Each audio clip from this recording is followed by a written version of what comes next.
for the last time in 2020. It is the Platform Sports Talk Show. I am your boy Smooth.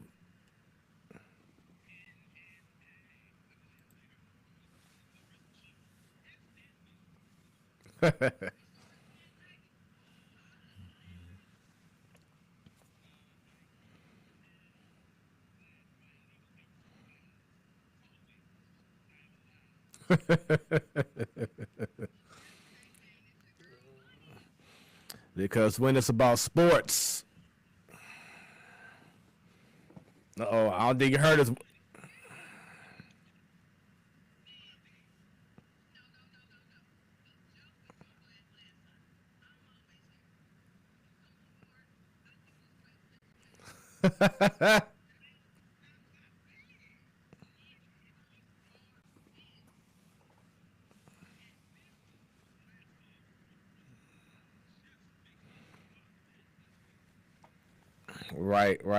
Right. So what's going on, everybody? Hope y'all have had a wonderful Wednesday, a wacky Wednesday, hump day, however you want to call it. Bunny, what's going on your way?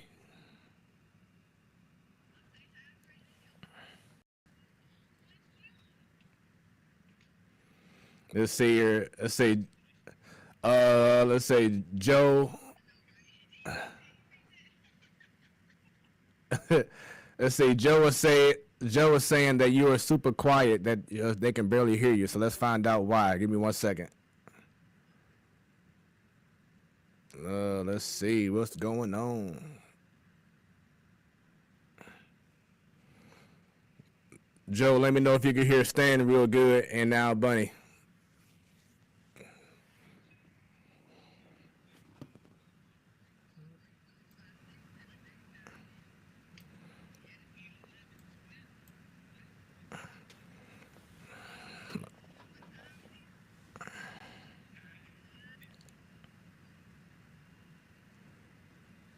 All right. So, you know what? Let me do one more thing. I think I may know what's going on.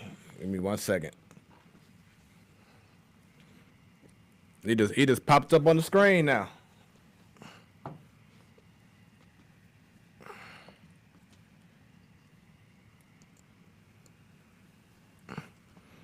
All right, let's see here. We're going to make these changes with the sound to make sure that Bunny sounds good and Stan. 1 second.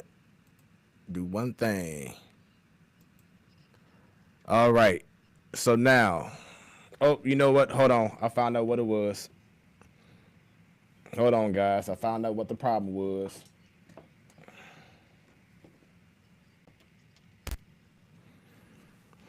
All right. I think I found out the issue. Now y'all can go ahead and talk.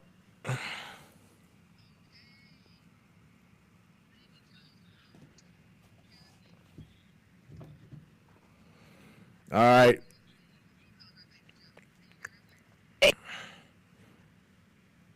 All right, let's see. Let's double check. I'm waiting on a response back from Joe.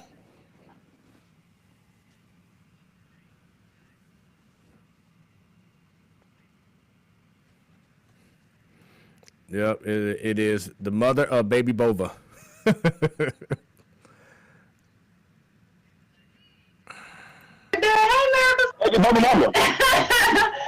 Oh, hey! That's all you say back to the kids. You like, I don't know these kids' name. She said still the same. Oh, man. Oh, hey, child. Yeah, when your little kids have little classmates and then next grade more classmates, it changes. You can't keep up. All right. Like, hey. So now we got confirmation. Hey, baby. We got confirmation that we are good to go. Y'all sound great. So yeah. Let's start over again. Our sound engineer is doing what he does best. Thank you, sound engineer / producer / graphic designer / Smooth Productions CEO. Hey, that's how we do it. That's the plan. All of that and then some / // / all that in a bag of chips. And a bag of chips. And a bag of when chips. You say bag of chips, is it St. Louis Red Hot Rippers bag of chips or just some little Funyuns? Hey, I'm so St. Louis, so you know it has to be some Red Hot Rippers in that thing. With his best soda on the side. You gotta be careful. gotta have the best soda. You know what I'm saying? You got to. You got to. Well, what's the best flavor though? Now, I said this yesterday. I love pina colada. Pina colada is my favorite. You're weird. No, it's not. I have two. I like it between peach, pina colada. Them two, right there. Bam. Okay. Oh, wow. And Stan, what's yours? Oh, wow. Straight up peach and pineapple. Straight up peach and or pineapple. I might put them After the pineapple, look at all them peas. Look at all them peas coming through. That's what's up. So, once again, this is the Platform Sports Talk Show. I am your boy Smooth, along with Stan, baby. And it's Bunny. when it's about sports. You know it's our business, right? I know that, and you know when it's our business, that means the business just picked up. I think they got it. They got it. They got it. Right. Now it's official. Now it's official. You know how it is in 2020. You got to say it 2 times. It's official. Not for the 1 time, but for the 2 times. Right. For real. Okay, all right. Right. All right. So, Stan, can you tell us, man, your backdrop is different. Where are you at right now?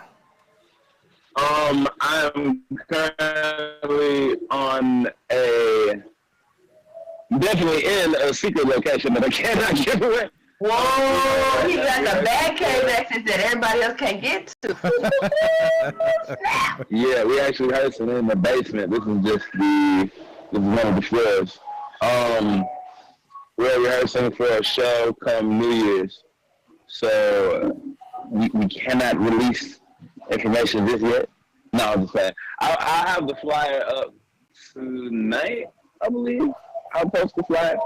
So this is where I am. I told Smooth and I told Bunny I just wanted to come on to, speak with everyone who has watched us throughout the entire 2020 as we were in this pandemic, this panoramic, this Panasonic, this Pandora, this whatever you want to call it, this panini press, the damn panty. It was just a lot, and at one point we didn't have the show. And it was weird. I'm not going to lie. It was really weird. But when we started talking about sports or, what we could, because there wasn't a lot going on, but when we had our show, it was at Joe's house. That was probably one of my favorite moments of the year. And, I can't wait until we do that again. In the bowl, especially with baby there. So I just wanted to come on. And thank everybody for the support through this year. It definitely does not go unnoticed, and it is definitely appreciated.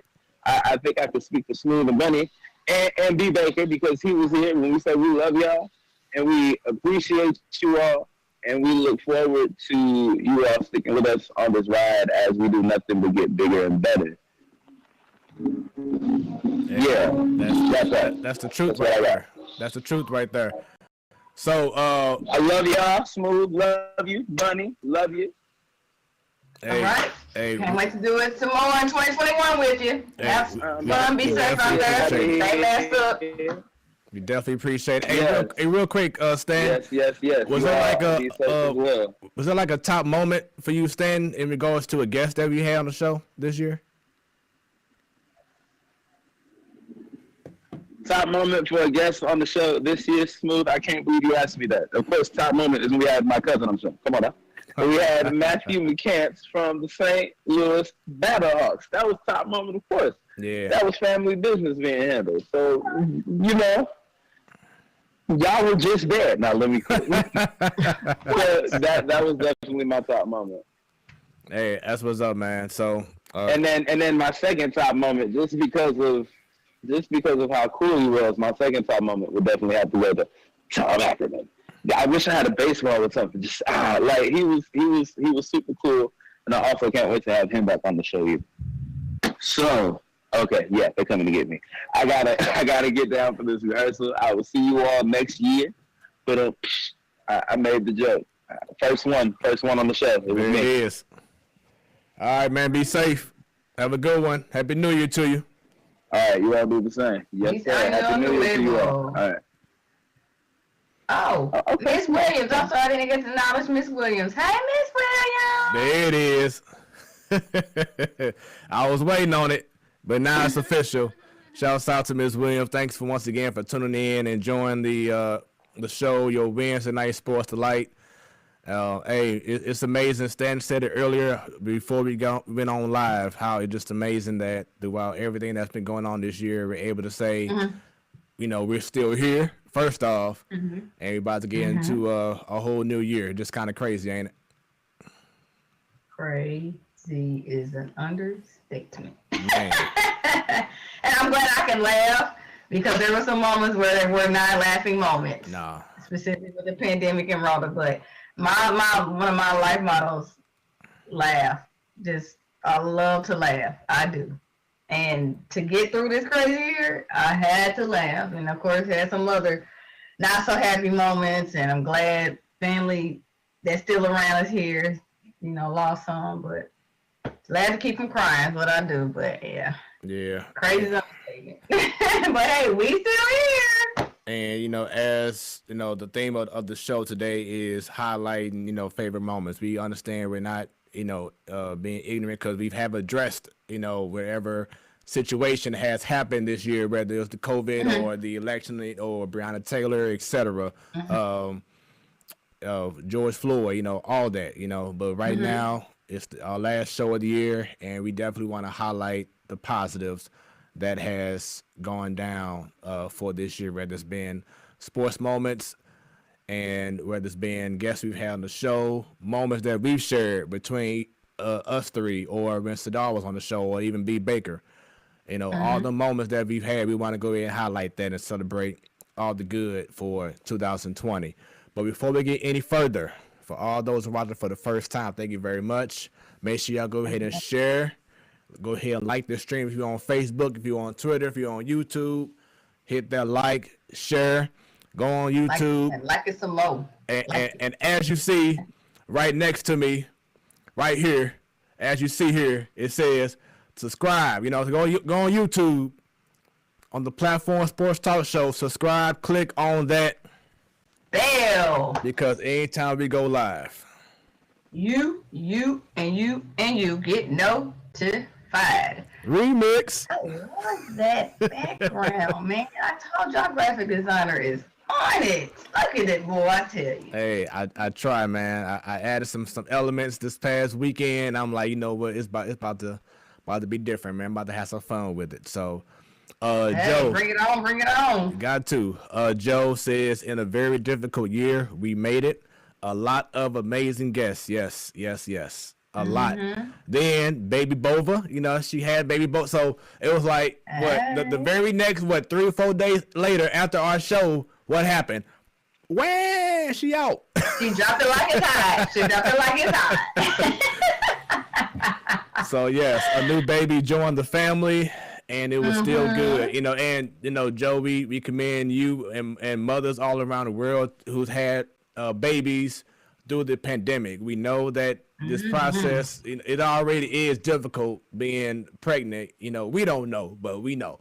I was about to say, oh, you've been there, huh? You feel the pain, huh? I've seen it. Okay, no, but especially during the pandemic, having to worry about if you touch the wrong thing, will you have it, and will it affect your child, and etc. So, shouts out to the women out there who's been holding things down, for the workers out there, everyone, man. Hey, it's much love and respect for me. Always will respect the ladies, man, because without y'all, we wouldn't be here. You know, bottom line, I wouldn't be here. So definitely shouts out to y'all. Bunny, you know, hey, shouts out. Man, so throughout the show, let us know, because we're going to have it on the screen, but throughout the show, leave the comments. Let us know your favorite sports moments, whether it's been sports-wise, a team, local team, national, and then moments that you enjoyed on this show. We want to highlight as much as possible because we don't have any guests tonight. It's just us, baby. It's just us. We can hold it down. We can hold it down. Yes, and I look forward to it. So give us some great moments that y'all have enjoyed this year as we get this party started with the round table. Boom, boom, boom, boom, boom, boom, boom, boom, boom. So, ding, ding, ding, ding. let's go and talk about the NBA. So we're about a good week or so in, 2 weeks maybe, and the NBA season, Bunny, has gotten off to a weird start, which is not no surprise because you didn't have a long layoff time between the last game of the season last year. Having four preseason games and going right into the season. Like last night, for instance, you had 2 games on TNT that would have been normally maybe some close games. But Miami versus who they play yesterday? The Bucks. Yeah. That's it. The Bucks and Miami Heat. Then you had the New Orleans Pelicans versus the Phoenix Suns. Both games should have been competitive, and they both ended up being like, what the hell was this? I mean, it kind of sums up 2020, right? But hey, without 2020 going on, it be like that sometimes. Hey, make a miss, right? And that was the tagline was like 2 years ago in the NBA. It's a make a miss league. Yeah. And ask the Bucks and ask the Heat. Because the Bucks was making those threes and the Heat were not. Bucks made it, Heat missed it. Literally, so that was a make a miss league right there. You saw that firsthand. Oh my God. I couldn't believe they had so many threes. Like, what the? Like, they had superpowers. Oh, man. And they spread out just when one person hit them threes on the Bucks. So, shout out to them. This is what we expect because we expect the Bucks to do good to where they should advance to the Eastern Conference Finals and actually win it this time. And doing a game like that, that'll get you there. Right. Then, Miss Williams. Miss Williams, we're going to definitely highlight that in just a moment. Definitely will highlight both of those points that you just made. Keep it coming. Let us know. Like, for instance, after the Clippers beat the Lakers, then they I think they had like a 2-game winning streak. So they got to who did they play? Denver, I believe, and lost by 50-something points. Like, what the heck? Yeah. Again, I said it kind of sums up 2020, but it also, without 2020, we've seen games like that before. Not that bad to where the Clippers got their assets beat in like that. I mean, but don't forget Kawhi did get injured and he didn't finish the game. That's a big part of that too. But overall, I'm not surprised because the Clippers not show. I mean, I guess I don't know if I call it streaky because they'll have some consistent moments and then they'll fall off inconsistent. I mean, I don't know. Up until when everything shut down in March, there was a lot of talk about the Clippers going against the Lakers for the West. And that was good talk at the beginning of the season. But when you hit the wintertime, on their Doc Rivers team, you saw them like, and this Doc is not on this team anymore. It's still kind of shaky with them. And now Toronto at the helm, we'll see. And Kawhi was injured in that game, but I don't know. I personally think a lot of the broadcasters and people are overhyping them, but the verdict's still out. That's all I can say. And as a correction, so the Clippers played against the Nuggets when Kawhi got hurt, and then that very next game against the Mavericks was when they got blown out by 50-something points. It was like a 30. Okay, so they didn't lose that to the Nuggets or to the Mavs.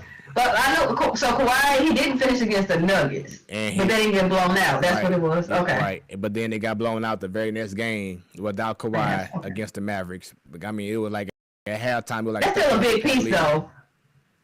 Yeah, it is. And as you said before about the Clippers, all the hype, but then it's like, okay, who's going to show up each game? You don't know, and that's the problem, is that you don't know which version of that team is going to show up. Is it going to be the Hungry Dogs that came out game 1 of the season and beat LA, or will it be that team that was down by 30 points in the first quarter against the Mavericks? You just don't know. And it goes back to Paul George. You know what I said about Paul George? It's the reason why they call him PG-13.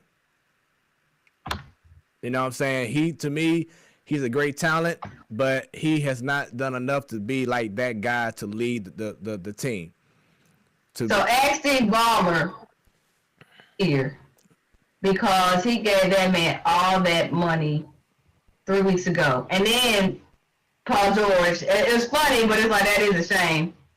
Caption, she, referring to his fiance, she got a ring before I did. Right. Dude, really? That's what I'm saying.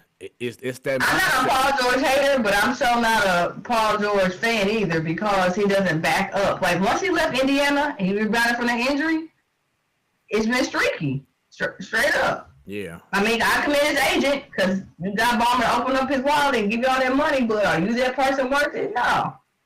Kawhi could get that faster than Paul George, but you know my line. Who am I? What do I know?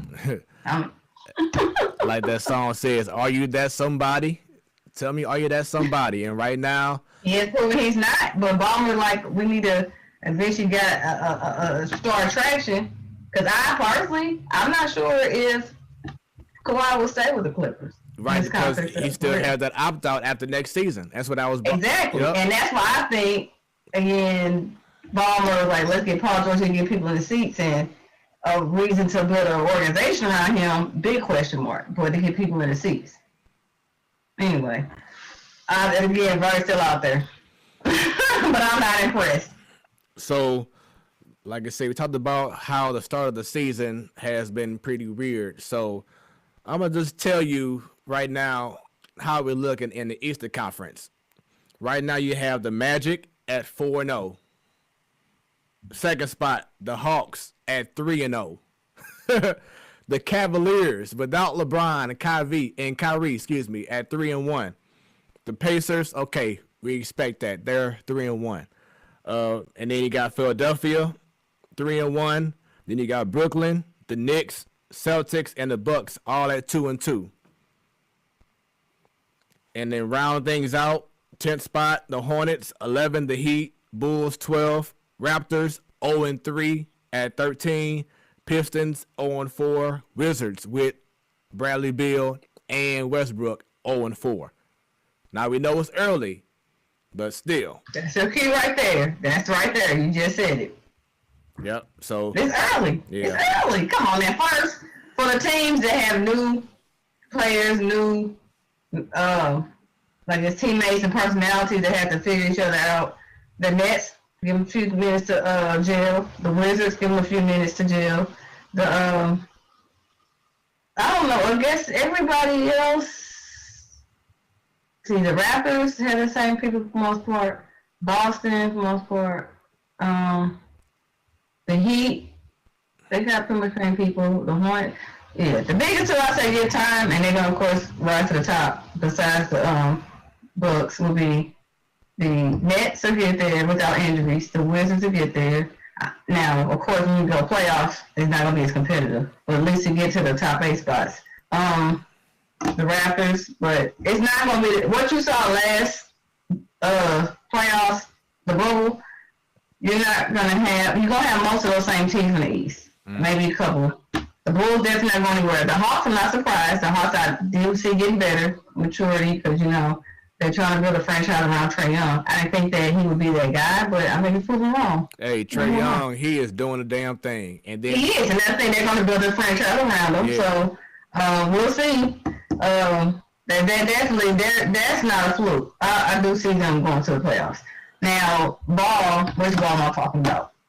I get them mixed up. Who's with the Hornets? LaMelo or LiAngelo? Melo. He actually may be good because, side note, with the Ball brothers, I commend the dad, even though his personality is extra. LaMelo looks like he'll be good. Lonzo in New Orleans, I'm not sure, but the Hornets actually may have a chance to get back into the playoffs again. I mean, Lonzo, he's getting more comfortable with his jump shot. I can feel more of a confidence with him than I've seen. Of course, definitely his first year with the Lakers, but I think he's more comfortable now in his second full season with the Pelicans. LiAngelo, he has a new coach he's working with too. Is that considered a new system? Yeah, it is. Okay. LiAngelo Ball, it wasn't announced, but he actually got cut already by the Detroit Pistons before regular season started. Okay. That don't mean he's down now. I just think he may do the G League and then It's work his way back up? possible. I haven't heard if he got no. I don't think he's been signed by the G League at this time. I haven't heard. I could be wrong, but at this time he's not involved in basketball at this moment in the NBA. And then LaMelo, like you said, he's gonna be something. I can already see it now. He's doing incredible passes, setting up plays. He's working on his jump shot. So give him like the next 2 or 3 years, he's gonna turn Charlotte out. I guarantee you that. He's special to me. I feel like he's gonna be the best overall ball in the family. No pun intended to the Oh, okay. Yeah, no pun intended. Well, hopefully, what's Steph Curry's brother name? The other Curry that was with the Rams. Hope it was like he was kind of his shadow, and they're not same type of players. Right. And hopefully the LaMelo that got cut won't feel like he's in his brother's shadows and won't be able to hold his own and rebound and get back in the league. Yeah. So. And speaking of which, I believe it's this Friday that they're actually playing against each other. Charlotte and New Orleans. So it's gonna be on ESPN. I think it's this Friday night. So I look forward to that matchup. It should be pretty cool. Cool. So now let's talk about the West. The top spot is tied. It's a 3-way tie for the top spot. It's the Clippers, and then here come the surprises. The Suns and the Kings, all 3-1. Suns, no surprise. Kings, definitely. But remember, when you first started off with this segment, you said it's still early. I said, that's it right there. Yep, still early. And then cash in the middle of the winter time. Cash when we're talking about mid-February. Right. But it's All-Star break. This year is no All-Star game, but mid-February when they had All-Star break. That's when you see people, okay, what can they really do? And you're going to see your West change a little bit. We got CP3 out there with Booker. Let's go. I mean, they other person, who plays the post? Or who plays the DeAndre Ayton. Okay. Yep. Let's see that. That's another team that has to gel and get it. But CP don't play. He get them together fast. Yep. Sure will. Now, he's still going to get a ring with them, but you'll see them in the playoffs. And the way the Warriors is going because of that injury to Clay, unless the Warriors do a trade, which I said this off the air. I said, hey, I can see the Warriors trading Draymond, because remember his name was out there last year before they stopped the season about trading him. Mm-hmm. And the rumor mill has Draymond, Wiggins, and somebody else going to Houston, and Harden going to the Warriors. And I said the Warriors, the only way they can be competitive and get into the playoffs without Clay, they got to do a trade. And it has to be somebody that's a shooter, not like, replace Draymond. Draymond's important, but that scoring that Clay did, you need the number 2 person, or the Warriors have no chance even getting into the playoffs. Right. The West is still too dominant. To win them games, to get in, they got to have a number 2 person ready to go. Yep. And let's see, 4th spot, the Jazz. 5th spot, the Spurs. 6th spot, the Trailblazers. They're all 2-1. Then the Lakers 2-2. Pelicans 2-2. That's the top 8. Then right behind the top 8, you have the Warriors, Timberwolves 2-2. Mavericks, Thunder, Grizzlies at 1-2.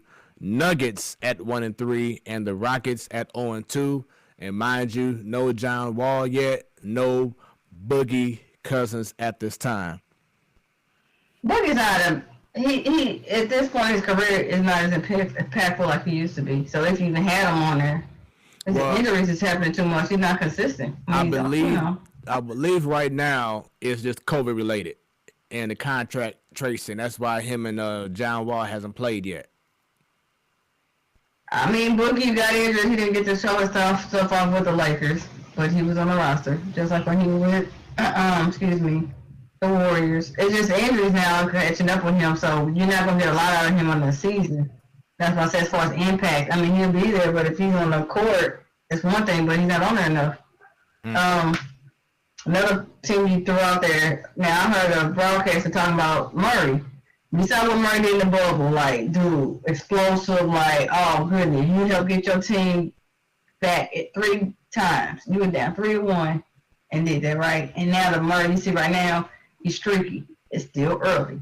And I know he can do it. He's proven himself. So Give them time. The Nuggets to get that rolling. Same thing with the Mets. I'm not worried for the people we expect to be there that were in the playoffs last year. They'll be there without any injury issues. They will get there. It's just too early. And you're referring to Jamal Murray from the Denver Nuggets. Yes, I'm sorry. Jamal Murray from the Denver Nuggets. That is correct. All right, so that's the NBA right now. Let us know what your thoughts are on the young, very young NBA season. Like, even for instance, the Christmas Day games. A lot of games that we thought was going to be, pretty tight, end up being not so, as entertaining as you hope. But once again, it is still early. It's still early to think about it. If it was a traditional Christmas game, they would have been, at least, 10, 15 games in? Right. And that was only the second game for most of them teams, so the opening night, though, just read this, opening night for the NBA had some high viewership, so compared to last year, I mean, maybe because people are stuck at home anyway, but the opening night, they had some numbers, so that's a good sign for them, because they're trying to bounce back. They got to make up revenue from not having fans in the stands. Yep, and they did say that viewership, has gone up 95%, so it's happening. You know what I'm saying? It's not like it's still a big drought in regards to the lack of viewership. So that's good for the NBA. And we already know how great of a commissioner Adam Silver is. Shout out to Adam Silver. Yeah, he's just so proactive. He provides so many different great ideas for the game, and he doesn't just wait until somebody else does something. He just what's the word I'm trying to think of right now? Progressive. He's proactive instead of reactive. Yeah, exactly. And he's a good team that works with him. A very good team to pull this off. Yeah, exactly. Yeah. So, shouts out to him. So let's stick with basketball real quick and talk about some college basketball. Playing basketball. Hey, let's go. Hey, we were talking about last week, Cam Fletcher, and how he was gone for the from the University of Kentucky for a few days. It was reported yesterday that he has reported back to Kentucky, so that's good news. It is. Yes. And do you want to throw it in there that while he was away, Kentucky still lost another game, so we know he's just not the problem? Yeah. As I said last week, it was a scapegoat move, but okay. Yep. And even Calipari was saying, maybe it's something to do with me. Something that he needs to change up differently, because the way that he, like I said last week, the guys you have on the team do similar things. Where's the difference? Who's the person going to lead that team taking the ball down the court? Who's going to be that shooter? Who's going to be the guy taking the ball to the hole? You have to have guys who can do different things. And so he doesn't have a true point guard on that squad he is right now, whether starter or coming off the bench. No true point guard. No, he doesn't. 12 people on that bench. Now, one is a true point guard. All that recruiting you do, you get the best of the best, supposedly? Yep. Really? That's exactly what. And you've been doing this how many years and you overlooked that you didn't have a true guard? Come on. I don't believe that. Come on. Not Kentucky. Right. Not the best basketball team since sliced bread, college basketball.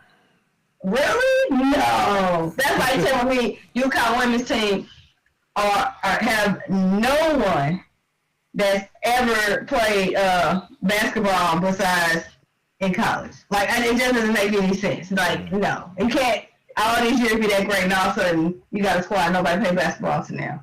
And that's just wrong what it sounds like. I don't believe it. And right now, Kentucky is like 1-6, the worst start almost in program history. If not, it is. So, yeah, it's not looking too bright in Kentucky, but we shall see, because league play begins. Let's talk about the local teams, though. I mean, shouts out to Mizzou. They are still undefeated. You got Mizzou ranked. Yeah. You got the Slim Boys should be ranked. Come on. Yeah, Mizzou ranked number 12 right now in the country. They play in the next 24 minutes against Tennessee, in which they rank number 7. So we have a 12 matchup. Right. So league play has begun. Shouts out to Conzo. You know what? Now I'm thinking, maybe because he's on our show now. Hey, I'll take it, because you know what? It's funny. Remember when we had I'm butchering his name every time, from XFL's president. And remember, after that interview, the next day is when Dwayne "The Rock" Johnson announced the league was gonna come back. Yep. So when you have people on the show, good things happen. Yes. So listen, anybody's ready to be a guest out there. Good things happen when you make your appearance on the platform. I'm just saying. Hey, like Corey Spinks, in that order. In that order. That's how we do it.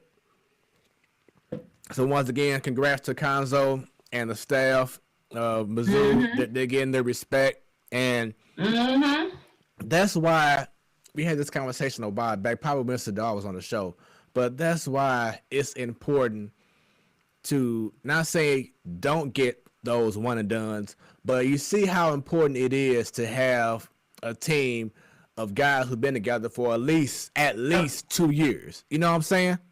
Or gel and they get together and they figure how people flow. Because like look at Tillman, he's been there all 4 years. You have other guys who've been there maybe 3 or at least 2 years. I've been there for 3. Yeah, Terrence Watson, he's been there for 3 years now. So 3 years, you know you're used to playing with your guy. Like look at how Gonzaga has always been. They'll never have like really one and dones. But they keep on winning because they gel. They have time to learn each other's games, and it shows. And that's what's going on with Mizzou right now. They're finally playing to a level where they know what they have to do. And Konzo Martin is leading the way. So shouts out to him. We talked about SLU real quick. They're doing great. I believe they're like, 4-5-1. If they would have beaten Minnesota at Minnesota, they would have been ranked. But that loss hurt them from being ranked. But they're right on the cusp.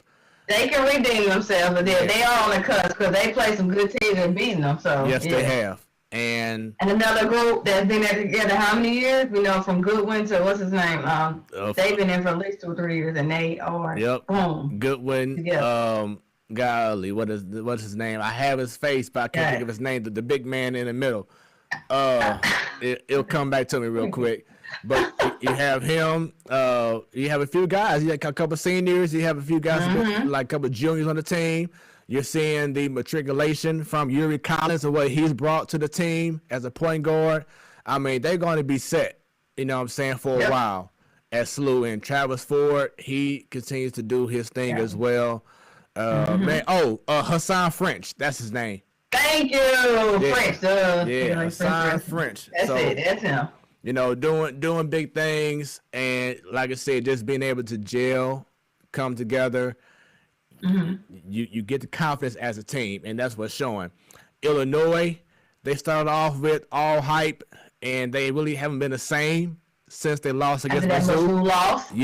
They haven't been as dominant as people thought they would, but we'll see, because once again, league play has begun. So we're gonna find out who's the realist and who's been pretending, as they say. Who's the contender? Who's the pretender? Who's the pretenders? Yeah. So NFL, one more week of the regular season in the NFL. What are your thoughts leading into the last week of the season? Well, I would like to have some good thoughts, but you know your boy Dwayne Haskins has taken over the headline since he's been cut from the team. Do you blame the organization for doing that? No, I did a little bit of research by way of my brother as well, Gino, and this is nothing new or surprising. I know when you're desperate for a quarterback, you take the baggage off of some players, but I don't blame the organization. The person who's causing it, the quarterback, Dwayne, blame yourself. Clearly, it's a maturation problem.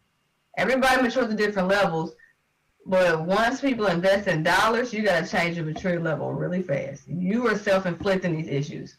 Now, I'm not saying another team is not going to take a chance because people are always looking for another quarterback, but hey, real fast in a hurry, just like you got that contract, it can be gone and your NFL career gone too. Ask Johnny Football, ask, what's his name? The other quarterback who had issues. Ryan Leaf. Yeah, Ryan Leaf. Jamarcus Russell. It's a highly respected position. But at the same time, when you self-inflict these issues, no sympathy. And no race has anything to do with it. But you know, what's his name? What broadcast spoke out about it yesterday, saying black athletes need to, take ownership, and I saw people that. worry about your game on the field. Don't worry about just building your brand, and if you're marketable. Yeah. White athletes too. Yep.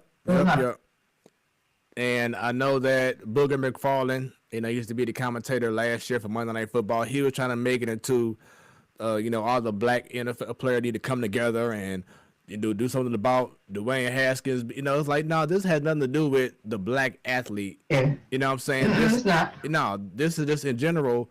You can't be going to a strip club. You're immature. And then not having a mask on, and to find out that he was a captain of the team too.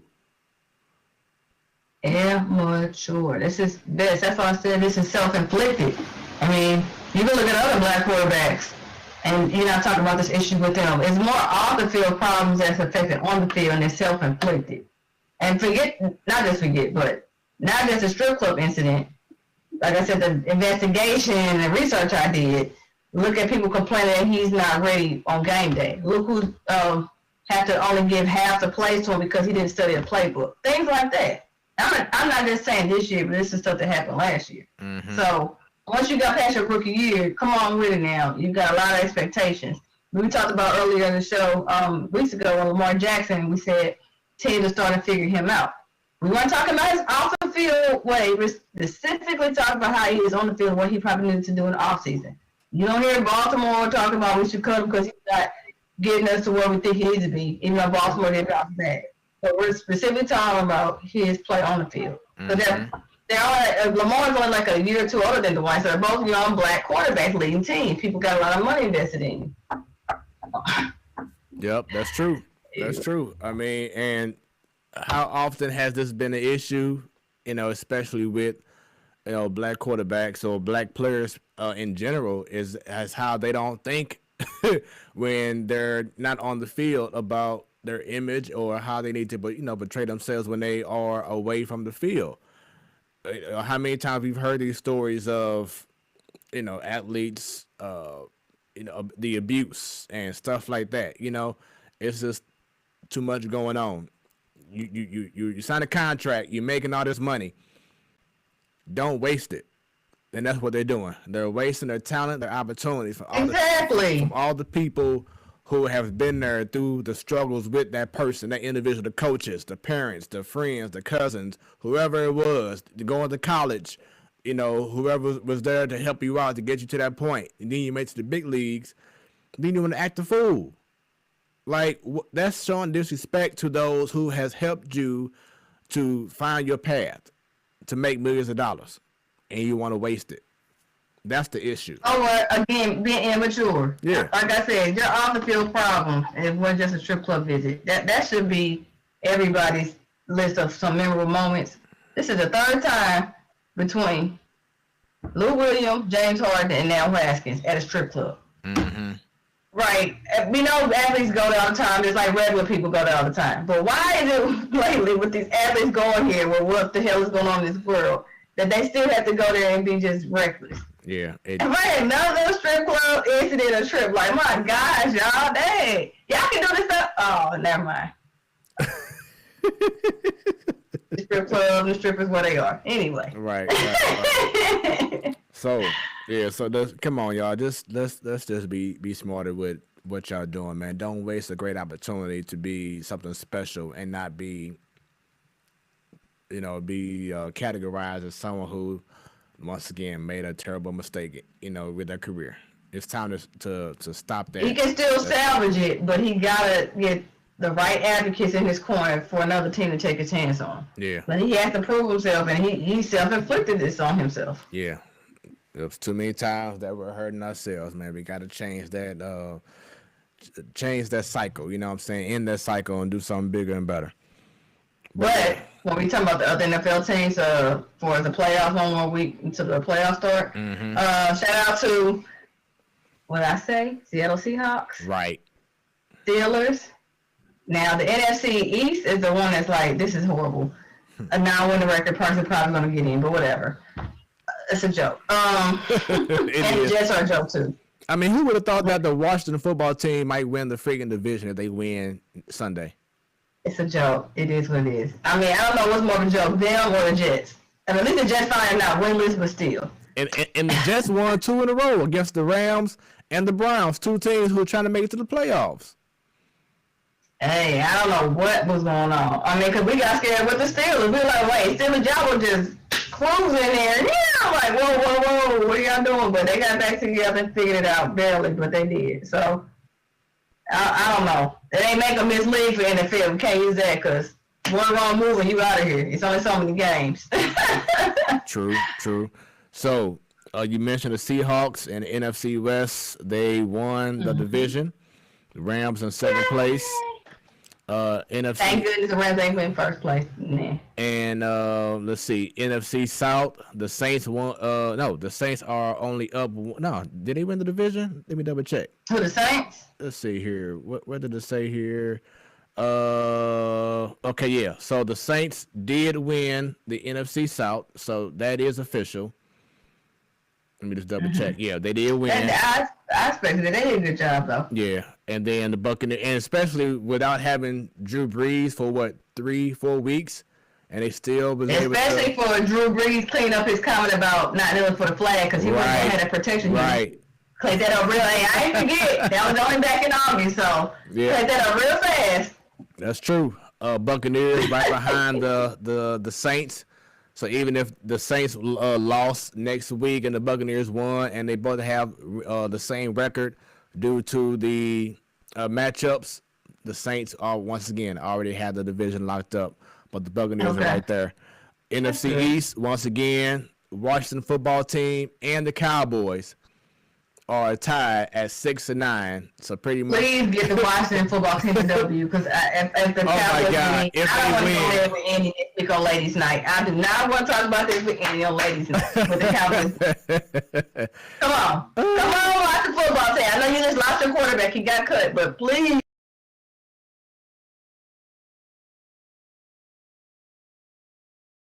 Yeah, whoever wins the division is going to be the only sole representative from the NFC East.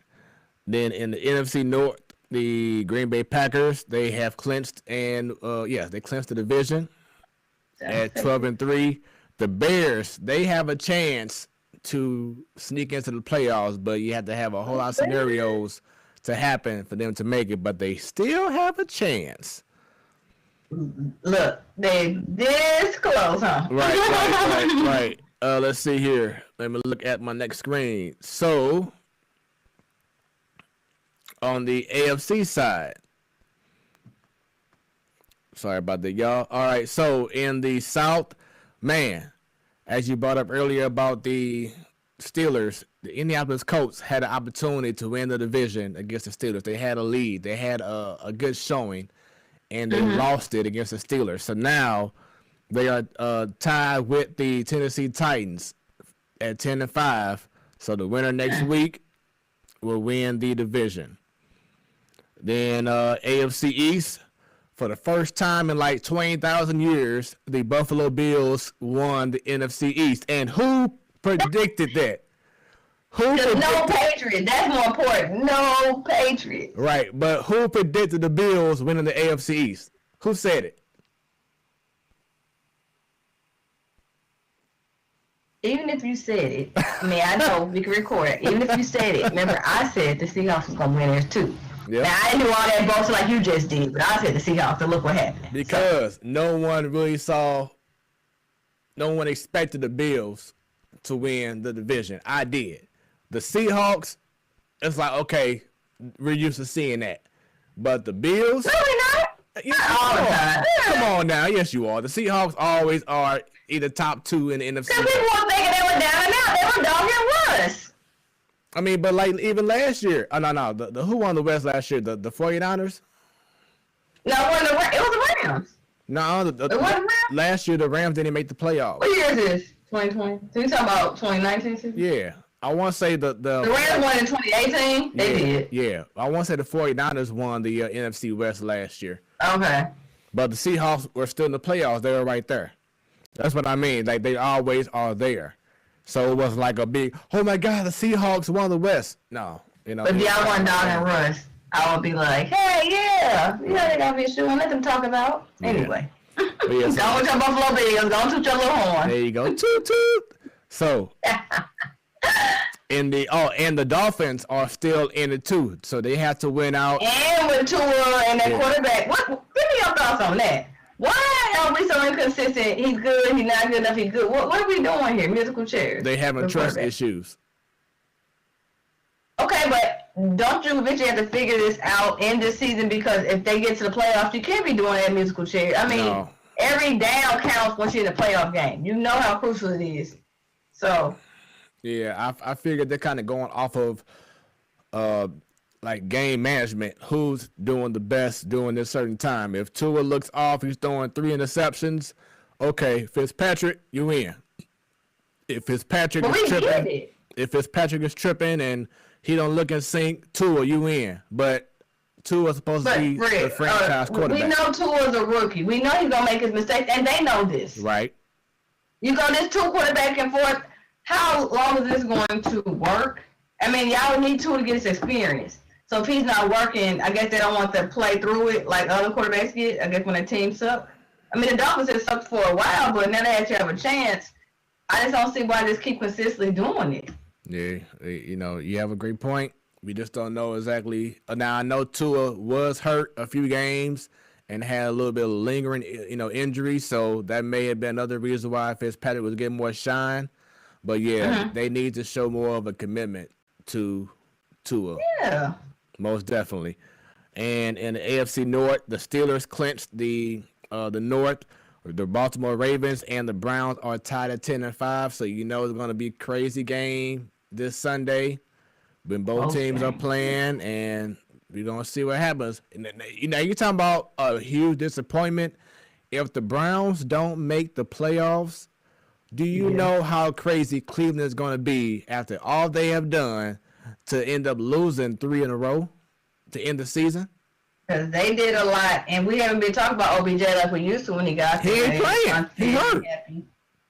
I know, but the point is they still still went on and did great without him to get this far. Now, of course, losing the last 2 or 3 is not helpful, but they've come so close. I hope we won't say, but yet so far. I hope we don't say that next week. I really want them because they had their heartbreak 4 years ago once LeBron got that ring and left. So I don't think they're ready for another heartbreak this close.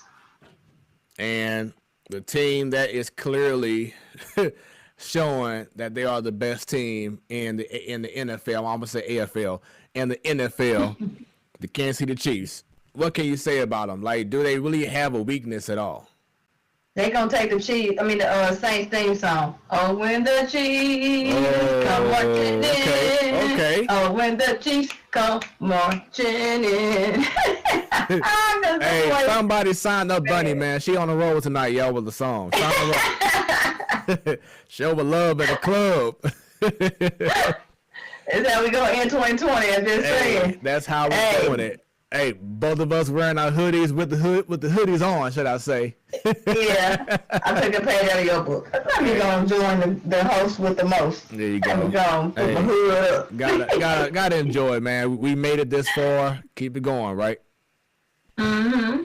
All right, so let's talk about baseball. So today, there was a report on Twitter.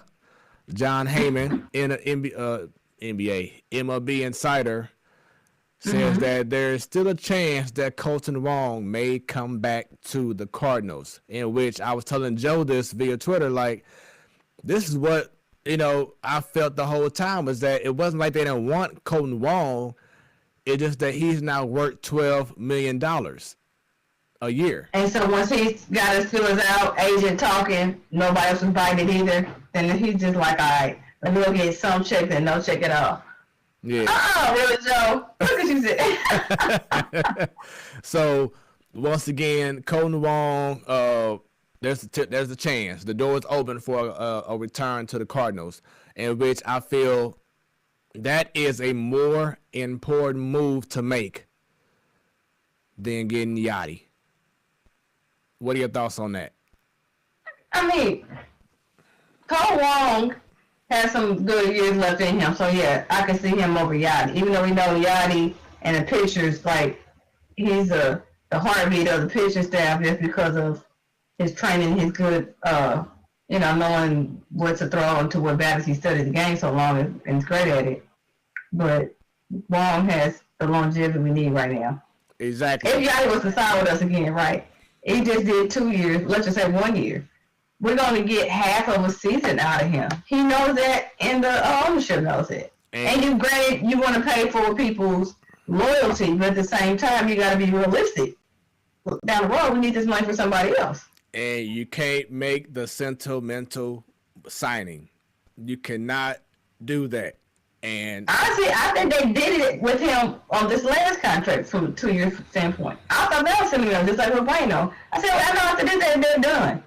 I love Yachty. That is my boy. I've been with him. We've been rolling Same since here. 04, okay? Same here. However, if he left, I'll be like, I would still move on because it's almost time for him to hang up as well from a player perspective.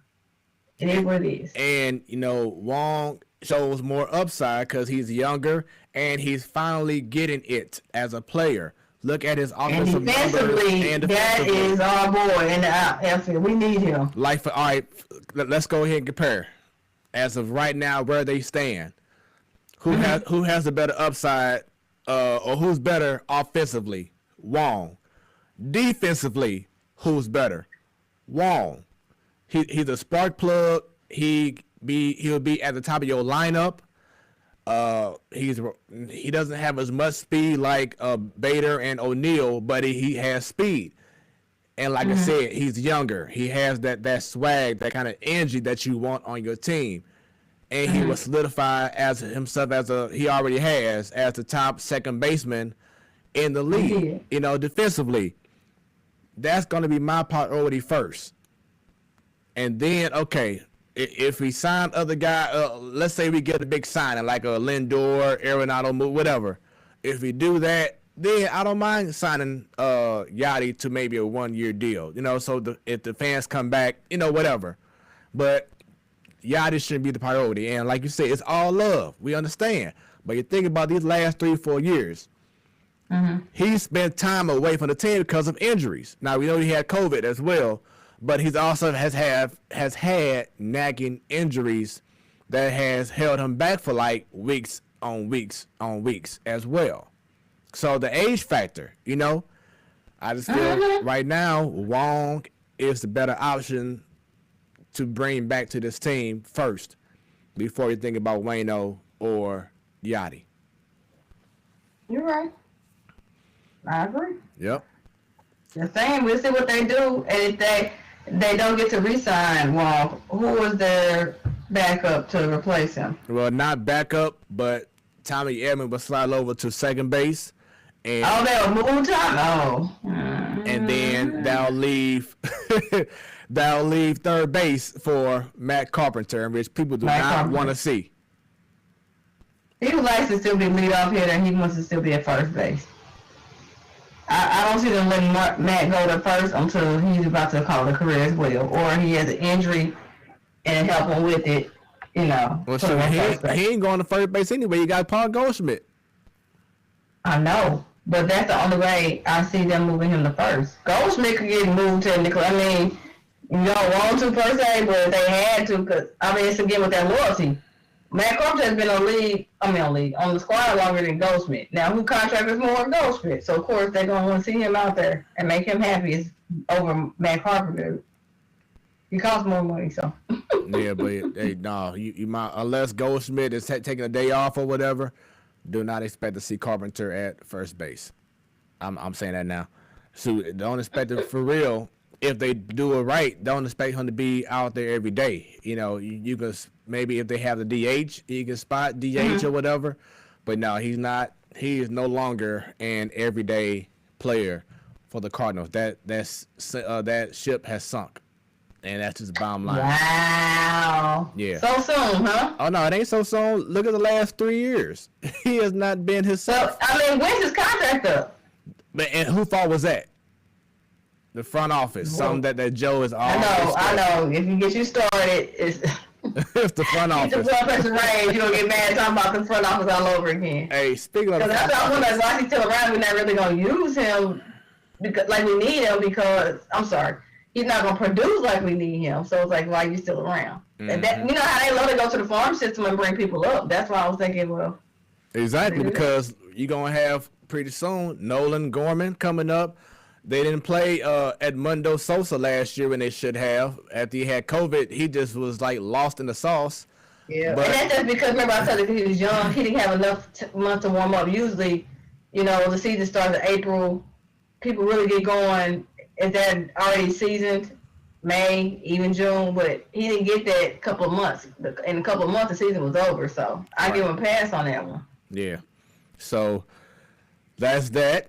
The Cubs, as Joe brought up. Joe's favorite team. Yeah. She's a newest found Cubs fan. I'm gonna get her all riled up saying that now. She's not a diehard Astros fan anymore. She has flipped to being a Cubs fan. Hey, Come on, Joe. Ever she's since baby already- boy came, she done changed her mentality. She's already dealing with being a mommy, so don't add the stress to her saying the Cubs. That's some 2020 humor. Look how the year's been going. Just add it to it. Right. So the Cubs are pretty much saying, "Hey, Cardinals, it is your division to win because we are dumping salary," as they traded away Yu Darvish, Victor Caratini, as they went to the Padres. We'll talk about them in a moment. Because if you're a Padres fan, you're living a life right now. I'm just saying. And I'm going to ask you why, after doing this fire sale, did the Cardinals get that phone call or did the Cardinals that went up in their wallet? Help me understand this. Well, see, the whole NL Central Division is seeing what each team is doing, which is nothing. So the Cubs feel like, you know what, we need to start focusing on the future. That's why they made that trade. So now they acquire like 4 prospects. They're looking long term now. You still have, well, after next year, you may not have Baez or Contreras anymore, but you'll still have Rizzo. More than likely, Chris Bryant is going to be gone. But they're looking in the future. Let's get our minor league system together. Let's get that worked on. So in years down the line, these guys will be on our team for many, many years. That's what they're doing right now. And you know that Theo Epstein, he's gone. Now Jed Hoyer's taking over. So he's taking a whole different approach. Theo Epstein, he was the kind of guy that would trade his top prospects to get that big bat or that big pitcher. Jed Hoyer's taking a different approach. He wants to start grooming the farm system. Kind of like the Cardinal way. There you go. Okay. Joe, So where did Epstein go? I know he left the Cubs. Where did he end up going? he's not doing anything right now. He's falling Somebody back. get him. His phone will be ringing. Oh yeah, it'll stay ringing. It's just a matter of like his thing is from previous history is that he'll stay with the team for maybe like what about 5 years or so, and then he's gone. Like I thought he stayed longer with the Red Sox. He helped build them up. They got the rings while he was at the helm of being a GM. I want to say it's like between that 5 to 10 year period is how long he'll stay with the organization. And once he put his imprint in, or imprint, or they win a championship, they get that together. Okay, you know what? I'm gonna go ahead and go to greener pastures. My job is done. Here you go. I'm good to go. That's pretty much how he operates. Okay. Joe said Cubs would keep only Rizzo, Baez, and Hendricks. Everyone else would be gone. And I'm not even sure about Baez. Like, I mean, he's the perfect Cub, perfect guy you want to have as the Cub, stay on that team along with Rizzo. But will he really want to stay there? That's gonna be the question. So you think he's good? He would be a good free agent, or you think he's gonna trade? Hey, I've always said this, even during their year where they won the championship. If I was the Cardinals and Baez was available, I would hop on that in a second because I love the way he plays, the flair, the defense he has. I mean, I love that guy, and I fell more in love with him during the World Baseball Classic, but 2 years ago, when you just saw nothing but energy when he played with Puerto Rico and him and Yachty. Mm-hmm. Yeah. Joe says Theo Epstein left because he was in love with Kyle Schwarber as soon as Jed got rid of him. Oh, wow. As soon as he left, Jed got rid of him. That's a good one, Joe. That's a good one. But yeah, Kyle Schwarber, he's gone now. The Cardinals have an opportunity to pick him up, but will they do it? I don't know. How much is he asking? I need the GM to call us to come on the show. Come on, let us know how much he's asking. I'm gonna open up the Cardinals wallets for them. Let me help them help themselves out. So the question is, do we reach out to Michael Gersh or reach out to Mo Zaylock? I don't know. You tell me. What you do best? How you book all these other guests? You know how to find them. Joe, Work your magic. Joe, let us know. Should we get at Gersh or get at Mo? What's better? All right. So the San Diego Padres, man, you have to be like, is it spring training yet? Because look at what they have done over this last week or two to get Yu Darvish, Blake Snell. Open up that checkbook. Open up that phone. Man, I mean they're making the moves. I'm excited to see them, and that I shouldn't be like that, but I'm like, they are really stacking this roster. And Joe, you made an incredible point. That's why I said Gersh, because ever since we acquired Goldie, as you said on the comments, you've barely heard from Michael Gersh. Like all the radio shows, you hear Mo. If there's a question about the roster, you hear Mo. Like, what the heck happened to Michael Gersh? Like, we gotta do a where's Michael Gersh, like Waldo thing or something, because you have not seen this man. He's supposed to be the GM of the team.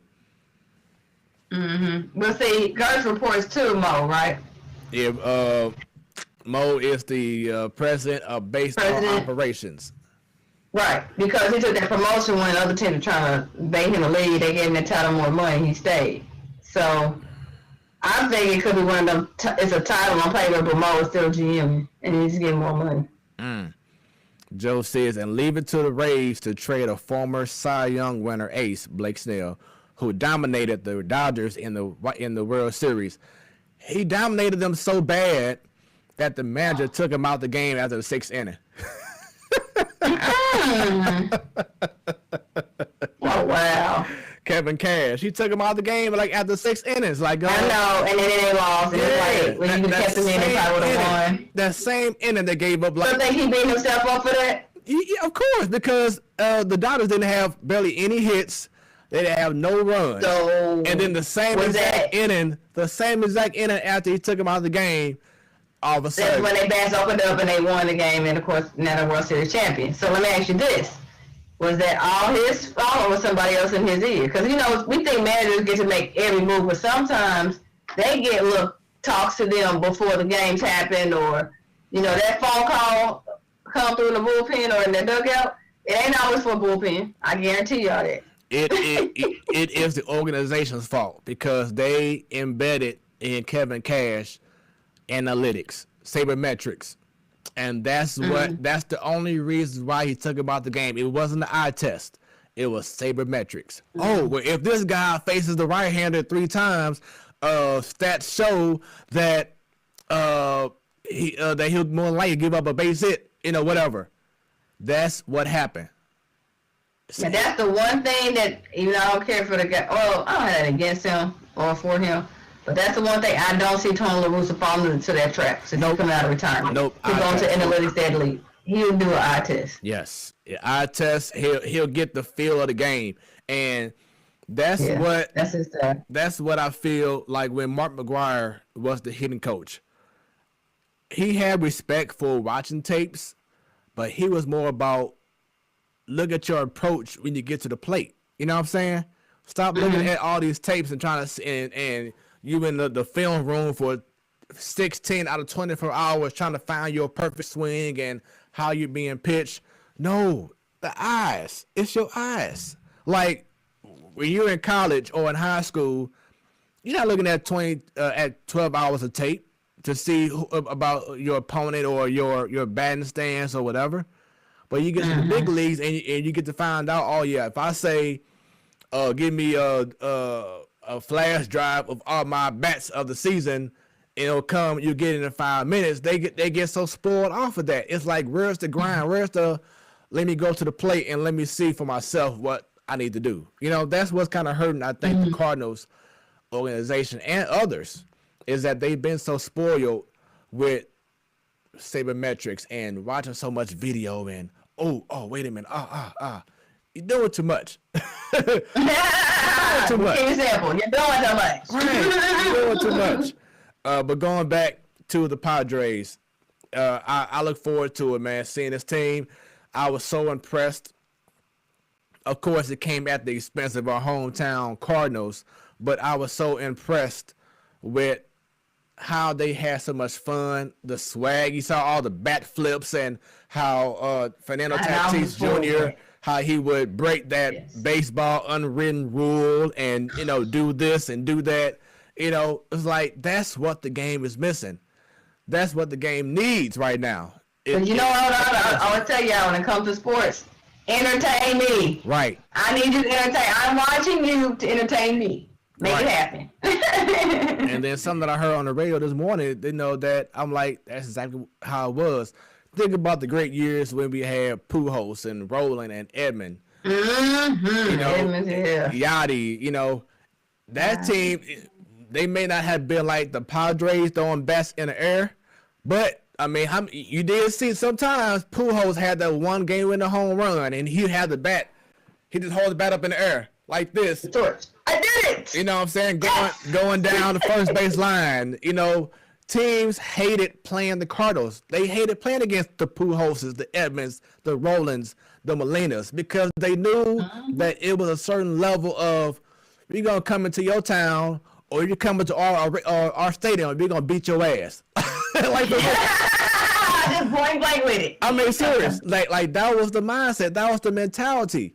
And something similar to what you brought up earlier with Deion Sanders, when he was like, this generation is more concerned about how many likes and followers you're getting on Twitter, except for being the best player, being the hungriest guy on the field, on the court, in any sport, being the guy working their tails off. You worry about who's watching your highlights or who's retweeting you. That's the issue, and the culture in baseball, when Bryce Harper started making a name for himself and he wanted to bring out more fun of the game. Then, like I said, they had the World Baseball Classic 3 years ago. And then this past year, like, it really showed that they're letting these guys play. How many times did you see either an extreme bat flip, you saw Marcelo Zuna hitting the home run, and then he'll do the whole little selfie pose while he's going around third base or first base. That's what the game needs, because it's only going to breed more competition. It's going to get like, okay, you want to do this? Well, see if you can hit this one. And not meaning a beanball, but maybe that curveball may be a little bit tighter next time. You're going to be looking stupid at the plate. That's what the game is missing.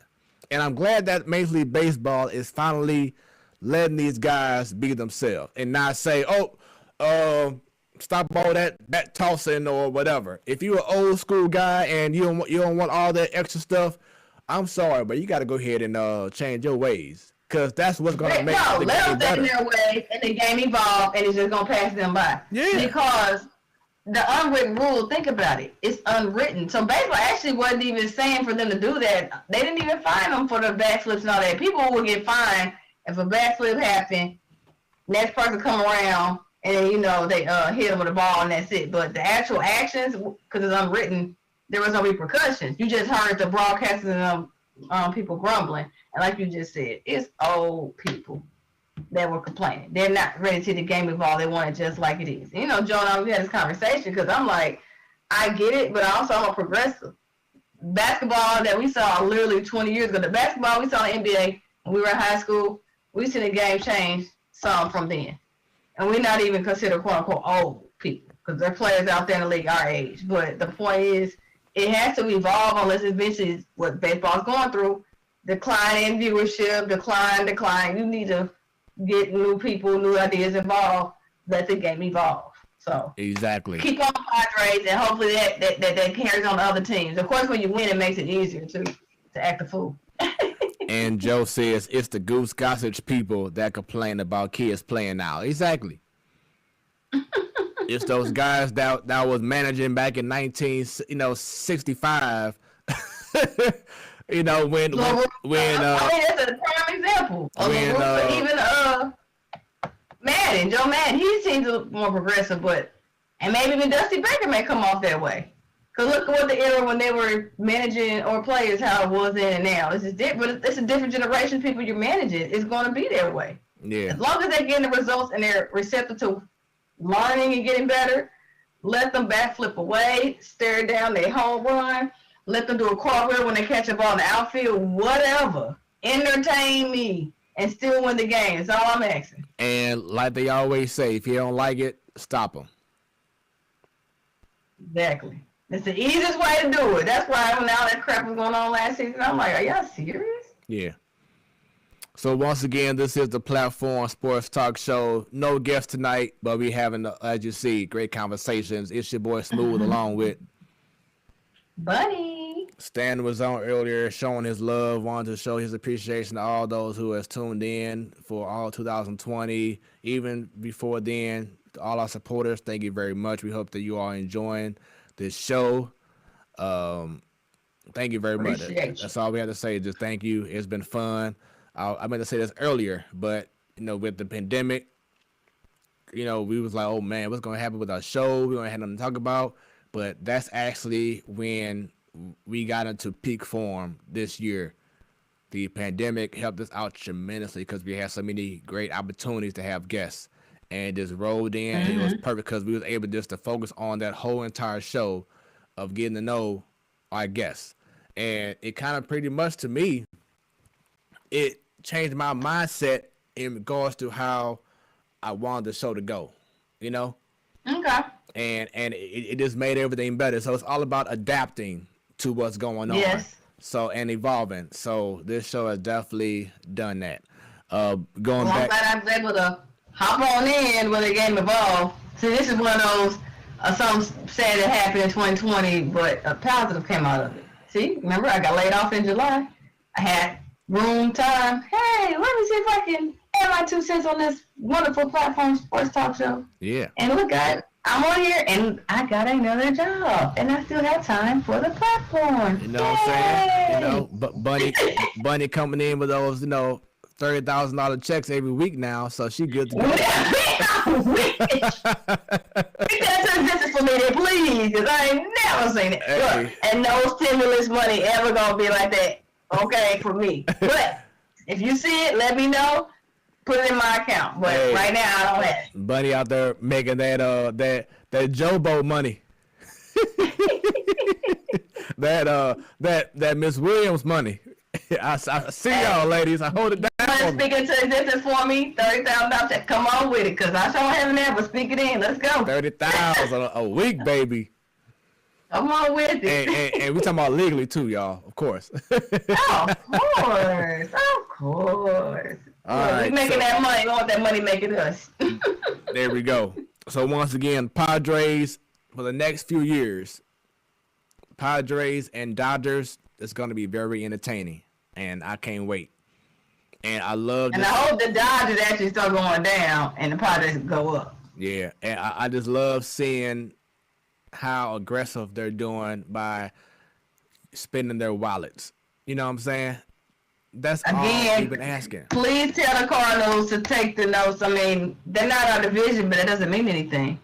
Because at the end of the day, sometimes people get traded and come into our division, as an opponent, we like, oh shoot, we should have gotten them. Come on. And it's like at the end of the day, are you only concerned about winning the division, or do you want to win the whole thing? I believe they do want to win the whole thing, but because they have to go almost start over and do baby steps, the division first, because the division is a achievable goal. It's not that difficult in the Central.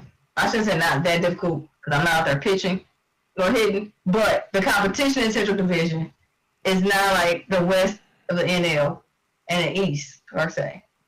Think about it. The NL Central that out of those 16, how many people have true like hitters or all-stars that we're afraid to face? You know, the East and West, yes, I don't see that in the Central.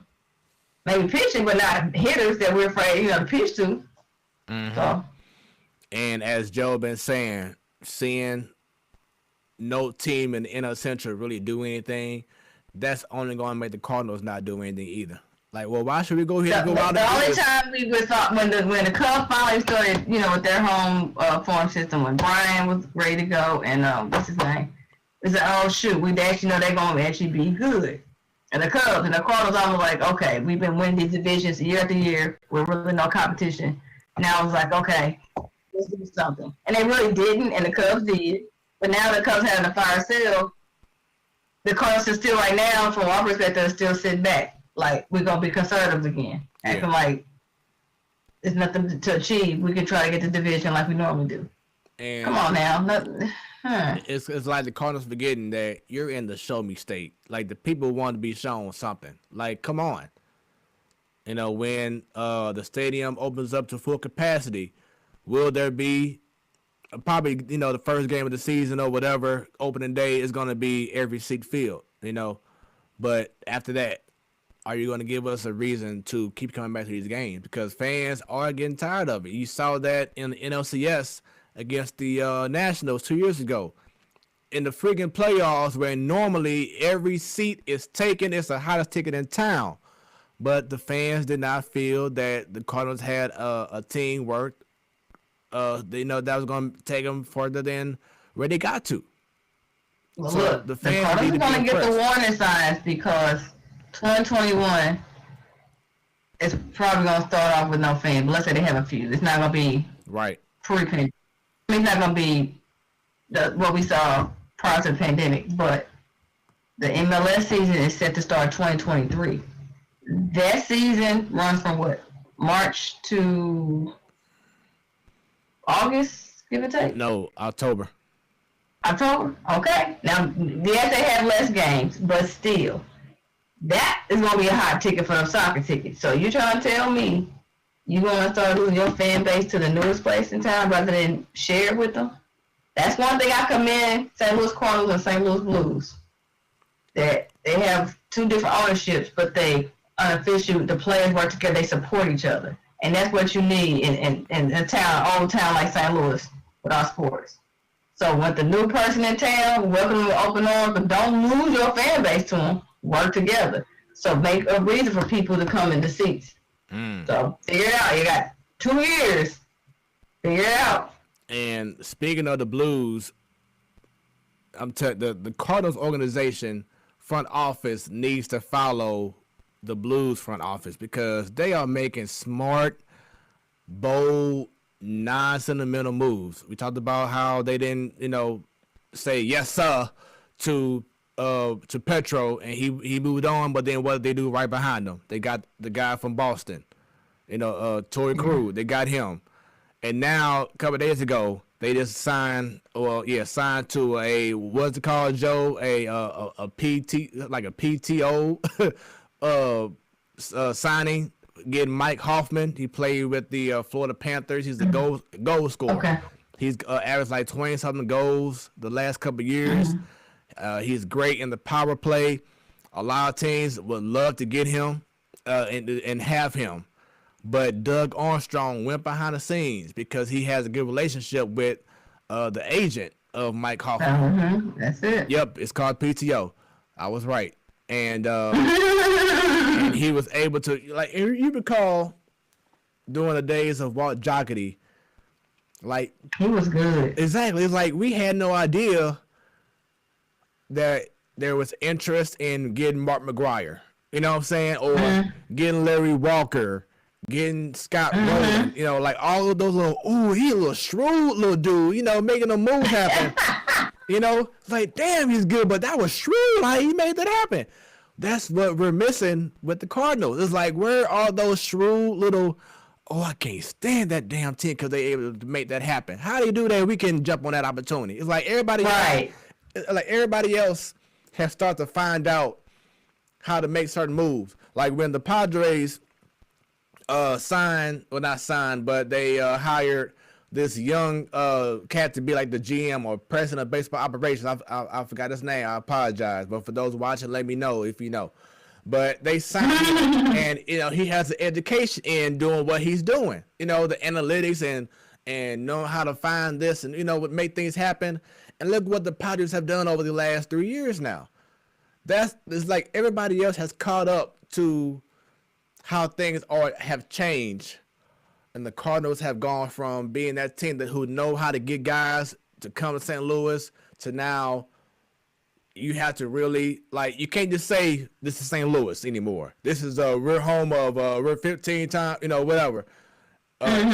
No, they don't care. Not saying they don't care, but that's not going to bring them to St. Louis. You have to give them money now. You have to show them, hey, boom, here it is. Let's go.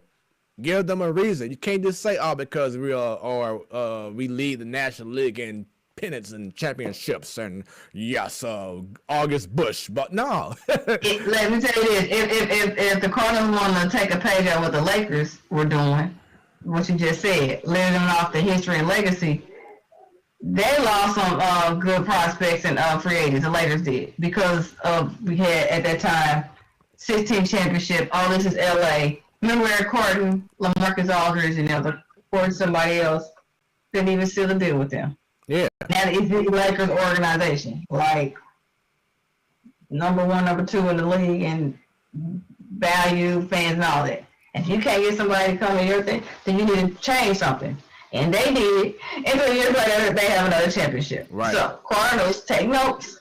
Yep. Over now, Lakers had their little setbacks too, but they fixed it, and they're good to go now.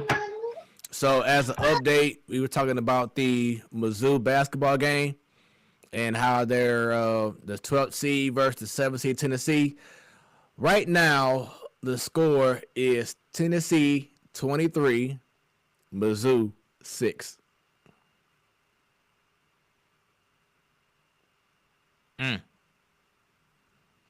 Not looking too good. Not looking too good. Now we sound like the Heat in the Bucks game, almost. Not looking too good. I hear the post birthday girl. What's up, Sasha? Yeah, I'm gonna let her say hi because she won't let mommy be great by herself. So I'm gonna let her. Come on. It's the last. Tell people your birthday girl told you it's turned what? It's the last show of the year. We understand. Last show of the year, so I just turned dos años. You see yourself? There she is. She is star. The host with the most. Yeah. Who's the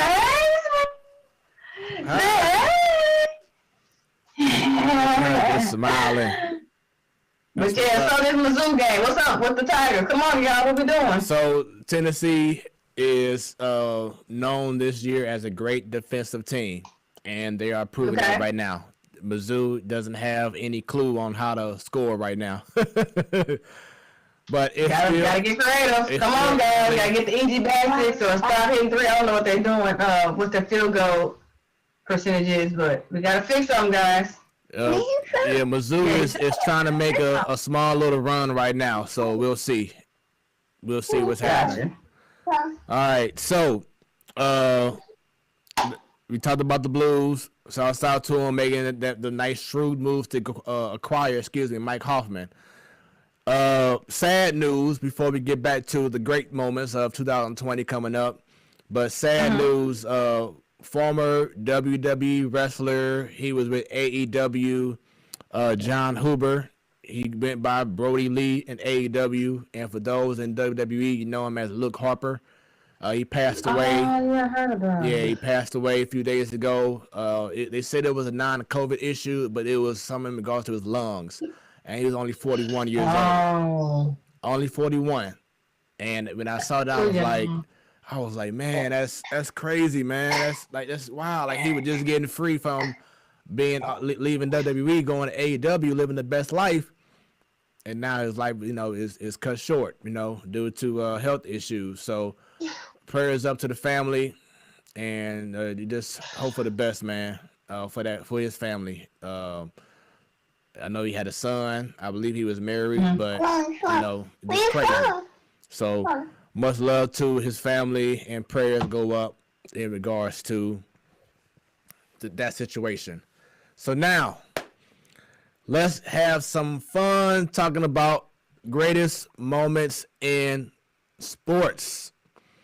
Greatest moments of 2020. What has been some of your favorite sports moments?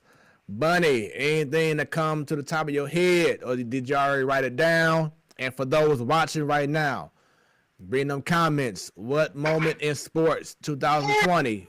Good moments, not the sad, but great Good moments. Yeah. What's a good moment we saw in 2020? Excuse me. She said, huh? Me? I don't know. Joe, I'm telling you, Joe, you're going to have the moments. You'll be like, oh, okay. Let me do 3 things at one time. I mean, this is actually normal, but I didn't want the guests to see it. This is reality. So, is it kind of the order, or just throw up one of them out there? Oh, no. All we doing just talking about it. No top 10, nothing. We just going to just have fun with it. All right. Well, one, I'll say before I officially joined the show, I enjoyed the Cardinal Ritter crew. When you had Lauren, Chris Carrawell, Jahadi White, who B-Beck was here. Who else I'm missing? It's like 2 other people. Oh, you talking about talk show moments. I'm talking about even goes to sports right now. Oh, sports. My bad. Oh. I can throw in the Cardinals outbreak during the season getting started up again late, because that went through the whole sports world, and I was not thinking we love Cardinals out of all organizations gonna make the news for having a COVID outbreak. So you would consider that a favorite greatest moment this year? A greatest moment? No, but it was a moment this year. Okay.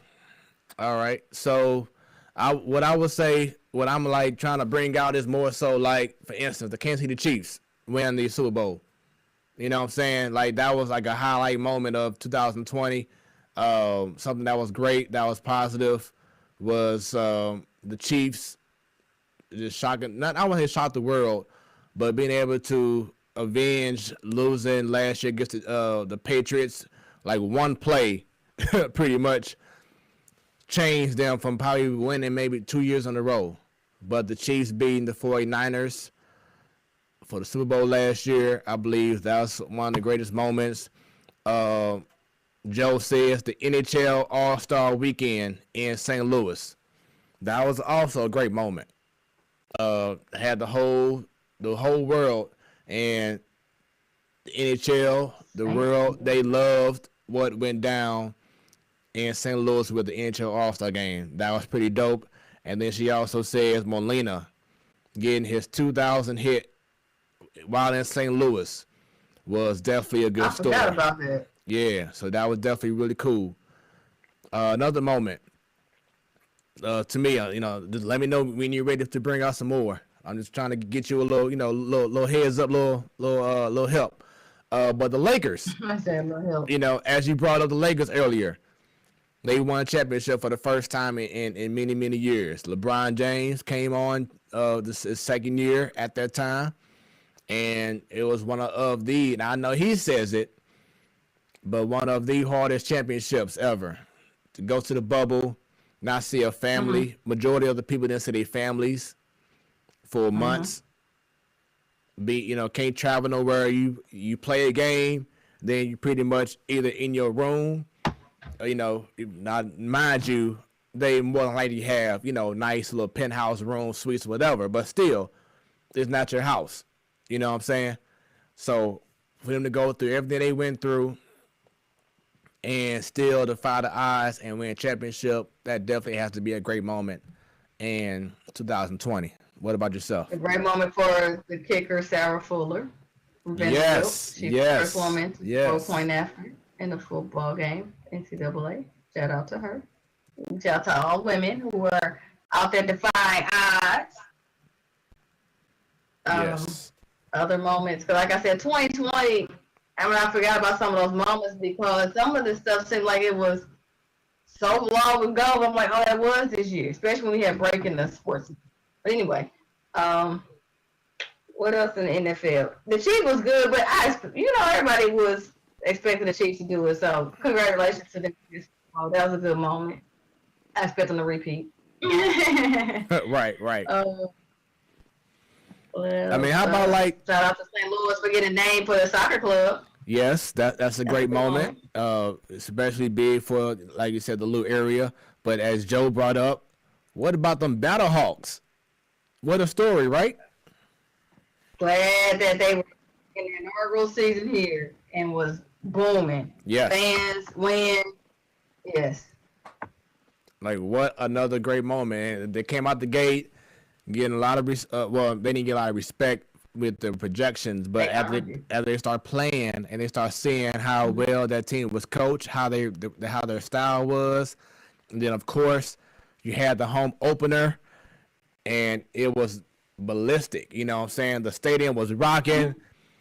It was like it had like a playoff atmosphere vibe, in that area. Then for us to do a commercial shoot right before the game, their second game of the season was given the second home game of the season against the Seattle. I think it was the Dragons or something like that.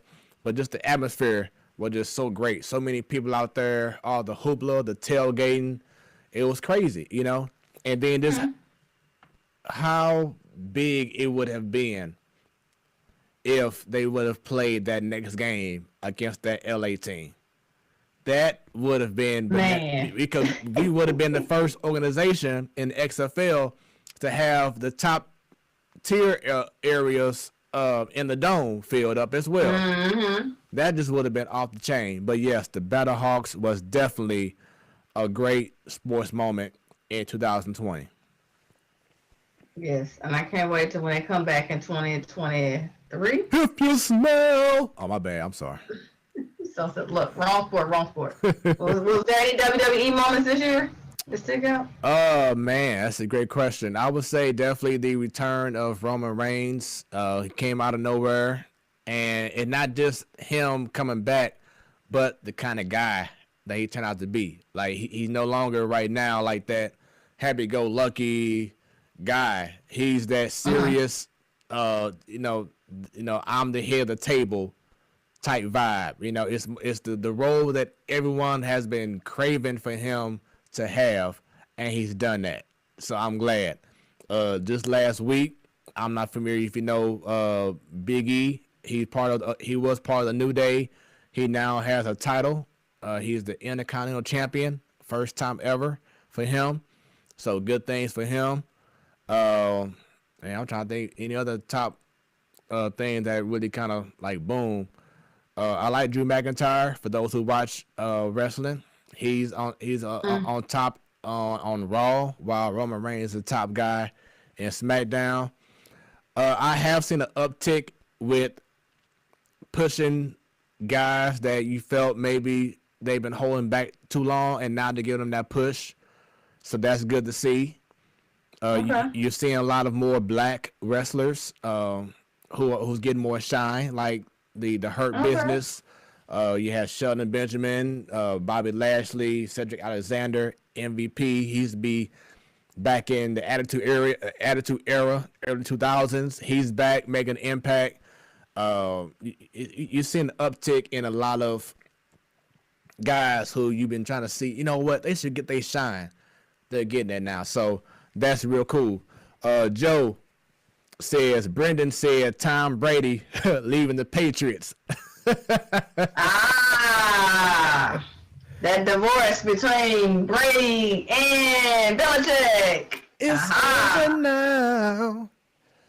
Let's see. Yeah, I got to go ahead and say it because Joe and Miss Williams both said it. Cuckoo! That Battlehawk sound, I'm telling you. They ready for battle in 2 years. They'll be ready. We'll be hearing that much more often. I'm telling you, when we did that commercial shoot, you would have thought we was on the set of their 1970s movie, The Birds. Because all you heard, cuckoo, cuckoo, cuckoo, cuckoo.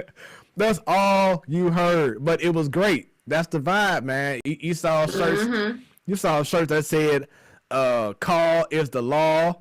I mean, it was just like, oh, that's cute. Yeah, it was just so many cool little, cool vibes, man, and seeing the people. And you saw our commercial, how we had the, at the very last end. Matter of fact, I'm gonna have to play that commercial real quick before we leave. Go ahead, bring it out the archives. Come on with it. Might have to come with it a little bit. Let's see. But yeah, so just that whole vibe, man. It was mad cool. It was mad cool.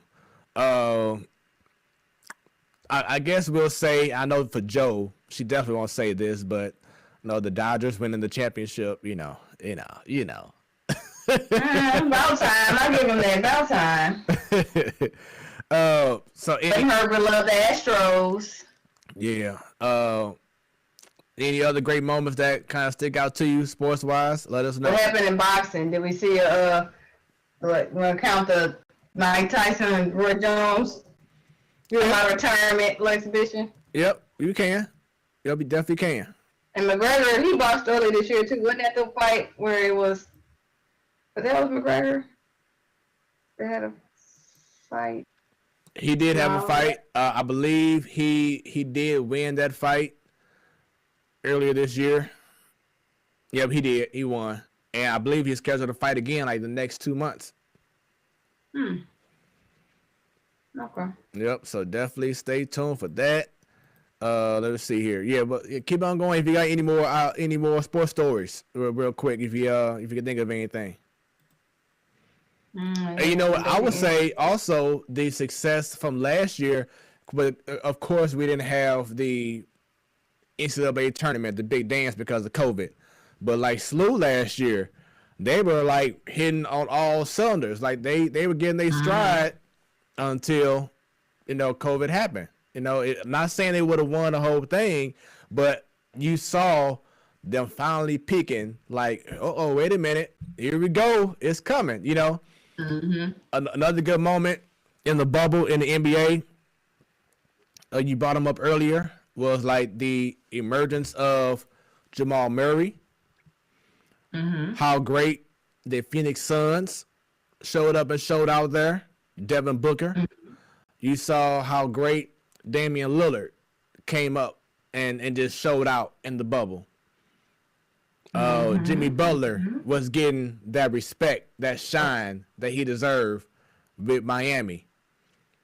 So it was those moments that happened in the bubble that people were like, okay, you know what? Next year it should be, pretty interesting. Let's see what's happening. You know what I'm saying? So that was cool too. Out the WNBA because they had their bubble too down there when the NBA had theirs. So they sacrificed a little bit, and those women, they are some ballers. Speaking of the ballers from WNBA, former WNBA player Dawn Staley, shout out to her, #1 ranked team with South Carolina. She got that program together fast. Right. That's a moment there because usually UConn has always been ranked #1 or #2 for the last decade plus, and she changed it. And them girls is balling, so shout out to her. And that's a big moment. And you brought up earlier in regards to the WNBA, it was the Seattle team that won the title, and Sue Bird. I think Sue Bird and LeBron had been in the league for 16, 17 years. They both have 4 titles. It's like their accomplishments kind of are similar. So yeah, so definitely big shouts out. Just great overall moments. Oh, what about the NBA All-Star game this past year? How incredible was that? I miss it. I want to see an All-Star game already, and I know we're not gonna have it, but it was good. It was really good. I mean, that was really incredible. How of course, tribute for Kobe fast too. Yeah, in which that's definitely a moment that we had to talk about, was the passing of him and how it just affected the whole league, and that the Lakers had their tribute to him with the number on the court, etc. But how the NBA All-Star game came about with having everyone wear on one team number 2 for Gianna, and then number 24 for Kobe, naming the MVP award after Kobe. I believe like they had the score like the first team to get 24 points, something like that. Like he had like a mark. It was just pretty cool. It was different. It was fun, and it made the game exciting. And I think that's going to stick around for the next few years because that pretty much changed the style of play in which you wasn't focused on how much time was left. It was, okay, the team has to reach at the end of each quarter after, I think maybe 10, it was like 10-minute quarters or something like that, 8-minute quarters, something like that. I forgot, sorry. But you had like the team who has the most points after this quarter, they win that one. Then the team who has the most points after this quarter does this, whatever. Same thing for the next third quarter. It was the same thing. And then whoever had the most points, there was like a target of points that you had to reach when you get to that very last quarter. And that very last quarter, you didn't have any time at all. It was no time limit. It was just about which team will meet. Let's say if the target goal was 125 points, and then one team has 90, other team has 85. That's it. Let's see now who's going to reach the target goal, and that brought up the competition. You saw Giannis going against LeBron a lot. I mean, it was just it was no playing around. It was reaching that target, and it made it that much special. And then, of course, you had the kids or the different boys and girls clubs, whatever, whoever that team was representing, or sponsoring or whatever. Whoever won, they would come out to the court and meet the players. It was just very cool. So I think that's going to be a great thing for the future, is having something like that go on each and every year. I believe they will. Again, it's a progressive league, so definitely. Yep. All right, so I think I'm ready to go ahead and show this video off. This was a highlight for our show as we were moving into greatest moments for the Sports Talk show. So with that being said, shouts out to Marina Renaissance. That's what we call her. She held things down with the video. It was cold as that thing. It was like right before COVID. Started coming around.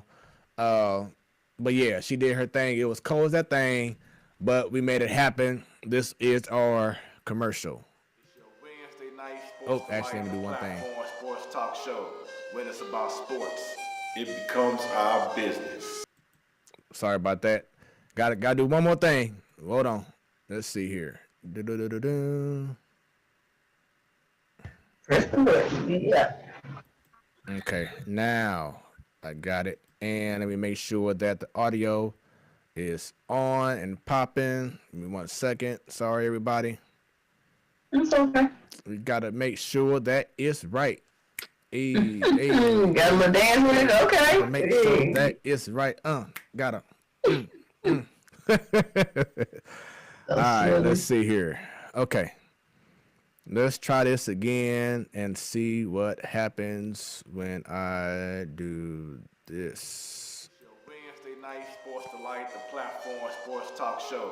When it's about sports, it becomes our business. And business just picked up. It's your boy Smooth. B. Baker, Northside's finest. It's your boy Stanton, baby. Every Wednesday at 7 o'clock p.m. Central Standard Time on Facebook. Oh, I got it. Okay, here we go, y'all. Wednesday night Sports Delight, the platform sports talk show. When it's about sports, it becomes our business. And business just picked up. It's your boy Smooth. B. Baker, Northside's finest. It's your boy Stanton, baby.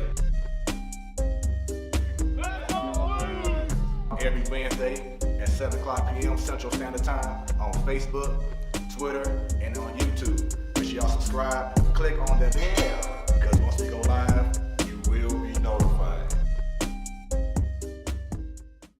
Cardinals are gonna come down and they're gonna beat them.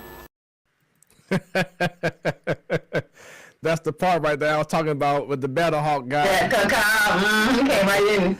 Yeah, so it was a fun commercial. We look forward to definitely having more commercials that we can start our shows off with and end the show off with. So definitely stay tuned for 2021, baby. One. As we go on. Oh, y'all mentioned about the Marlins. I'm sorry, I forgot about that. Oh yeah, how a short season and the Marlins made the playoffs. Yeah, definitely, because people were talking about how Derek Jeter just came in and made everything worse. He's letting this person go. He's trading this person away, and he starts seeing that the organization was struggling because you had all these high-priced players. And their liabilities, just be blunt. Right. Liabilities. Right, and you couldn't make good moves to help the team all around. So that's what he did. He started dumping out the salaries and whatever, making moves. He took away that ridiculous statue in center field, and he's slowly making Marlins Park a more of a baseball setting, a more serious setting. When they initially built the stadium, they just had like this fiesta, Florida club, Miami club vibes. No, it's still a baseball organization. And Derek Jeter, we know how he is. He came from an organization where it's about baseball. It's serious. And you saw all the hard work pay off. And now they ain't saying nothing about him. No, but you know that he took that mindset right from the NBA. Trust the process. A new fire sale, just like what the Cubs are doing. Fire sale, get rid of these people, get rid of them. People gonna complain, but in the meantime, I'm working the magic, working with agents, players. Boom. Now, this is what we're supposed to be seeing on the field. Some talented people that you want to come see play every day. But I always thought it was mind-boggling for Miami to be a hotbed for Latin American culture, that the baseball team doesn't really get people steadily in the seats. Now, granted, they weren't talented for some years, but when they haven't talented, it was like, how aren't people going to these games? So maybe he saw something, Derek Jeter saw something that was missing, and not just the talent, but just the location. They got that new stadium, and it was still empty. I didn't get that either. I'm like, y'all asked for a new stadium, you got it, and nobody was still in there. Mm-hmm. At least the first city, you would think people want to come see it, but it wasn't going on down there. But I think he's definitely working on changing the culture and definitely the product on the field. And Ms. Williams, you are correct on two fronts. That sounds like a great scheme for the NBA All-Star Game. If they continue to do that, I might start watching it. Definitely, I would go on YouTube. They should have the full game. And it was just great how they came about with the rules of each quarter. I want to say maybe it was three. I want to say they had only 3 quarters. But once again, the first 2 quarters was about, after 12 minutes, what was going to be the score. And then they'll keep that tally. So at the first quarter, if a team scored 24 points, and then if the team that had number 2 had 24 points, and the team that had they had 24 in their jerseys, they had, let's say, 15 points. Then you go into the second quarter. The team that had it's going to go back to 0-0 again. Second quarter, team scores. Team that had number 2 scored 24 again. What's that? 48. And then the other team had whatever. Then they'll add both of those totals up from the first and second quarters, and then I think they put the numbers together, add them up, and then that'd be like your target score for that last quarter. No time. You focus on whatever the target score was, and that was it. That's just a cool little thing. I thought it was different. It was fun. So we'll see. But let's see. Then she also says, yes, we need to have a new commercial with Bunny and Joe included. And yes, I definitely agree. We have to make that happen. So we definitely will. We just want to be patient with everything going on with the pandemic, and because we want to be able to have people around us like we did for our last commercial. And it was pretty cool. It was fun. So St. Louis people, St. Louis fans at their best. Yeah, so that's definitely, as we start off our favorite talk show moments of 2020. So, whether it is a guest, and I will go ahead and, matter of fact, talk about this now. Miss Williams brought up earlier, as I said, we're going to hold you down. Her favorite show of hers was the one with Steve Savard, in which, yes, that was an incredible show. It was like, who would have thought we had the legend, and he doesn't want to call himself that, but we will.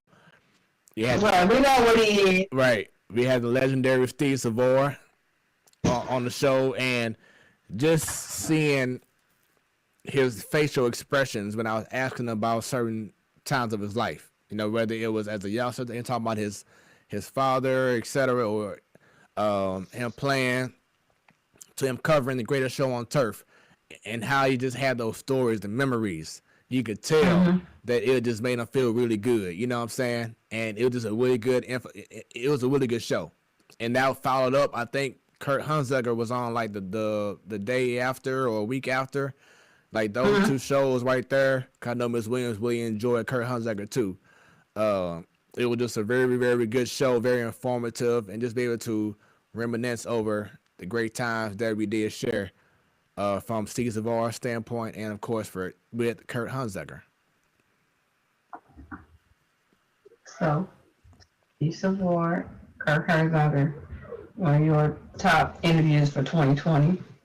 No, I won't say that was mine. That's what Ms. Williams said in regards to Steve Savard, and then I was saying how Kurt Hunziker came right behind because she enjoyed that conversation too a whole lot. Okay. So I wasn't saying that was my perfect personal favorite. I was just saying what she was commenting. I gotcha. And then she also brought up the inaugural Ladies' Night, which yes. I really had fun, especially leading a show for the first time. I really, really enjoyed that, and perspectives from the different panel. And next Wednesday, do a not shameless plug. We have another ladies' night. Woo-woo. Wednesday, January 6th. Do it again, y'all. Get ready. There it is on your screen. Ladies' night next Wednesday. Get ready. As you see on your screen, you have now Bunny. Who is Sydney Jones to you? How do you know her? Sydney Jones is the world's greatest niece. That's my niece, Sid the Kid. There it is. Then we have representing from Fox 2 News and KPLR as well. She also is a hooper, man. Played with the St. Louis Surge. She's a beast out there. She's working on a DJ documentary, as she was interviewing DJs in the St. Louis area for a story that she's going to come out with. Michaela McGee, look forward to having her on. Returning back, another go-around, Andy Greer. Then we have holding things down for Rock M Nation for Mizzou, Karen Steger. She's back. Fit Diva herself and her son will be an incoming freshman for the Missouri football team. Melanie Montgomery will be joining us, talking about her Fit Divas and being fit, getting right. Then, of course, we have the Miss Purple Rain herself, Dejanelle Freeman, the Kobe lover, Laker lover, and, of course, hosted by Bunny. So, yeah, a great show is coming up next Wednesday, baby. Get ready. But, yeah, that was a good one for 2020. Yeah. Fun with the ladies. And as I told you before, just seeing how you have taken leaps and bounds in regards to asking great questions, Bunny. I can tell when we have our last few interviews, ever since you had Ladies' Night, you stepped your game up even more. And I can tell you get more comfortable. You're doing your thing. You're getting in your zone. You know how to ask those right questions. Back then, I recall the very first couple of shows, you like, yeah, I'm trying to figure out what questions to ask, because you asked some good questions, Fred. I'm trying to just, it just takes time. It takes time. So good news. Earlier I was saying how Mizzou was down like 24-6. It's halftime, and now the score is Tennessee 38, Mizzou 25. So they're coming. Okay. They're coming. All right. Come on, roar back, Tigers. That's a good one. I like that. So yeah, like I said, just seeing you continue to blossom, as a host on the show is fun, and I look forward as a fan, just to be able to watch next week's show as well. It's like, man, I want to interview too, but nope. Bunny got this. She gonna be prepared, and it's gonna be another fun episode of Ladies Night. So we've had some incredible guests this year. Some of the highlights I wanted to just give out: the interview we had with Guy Torrey. That was a good one. Yeah. Man, I mean, for him to... You got that man emotional. Man. Playing on it. You did it. It was you.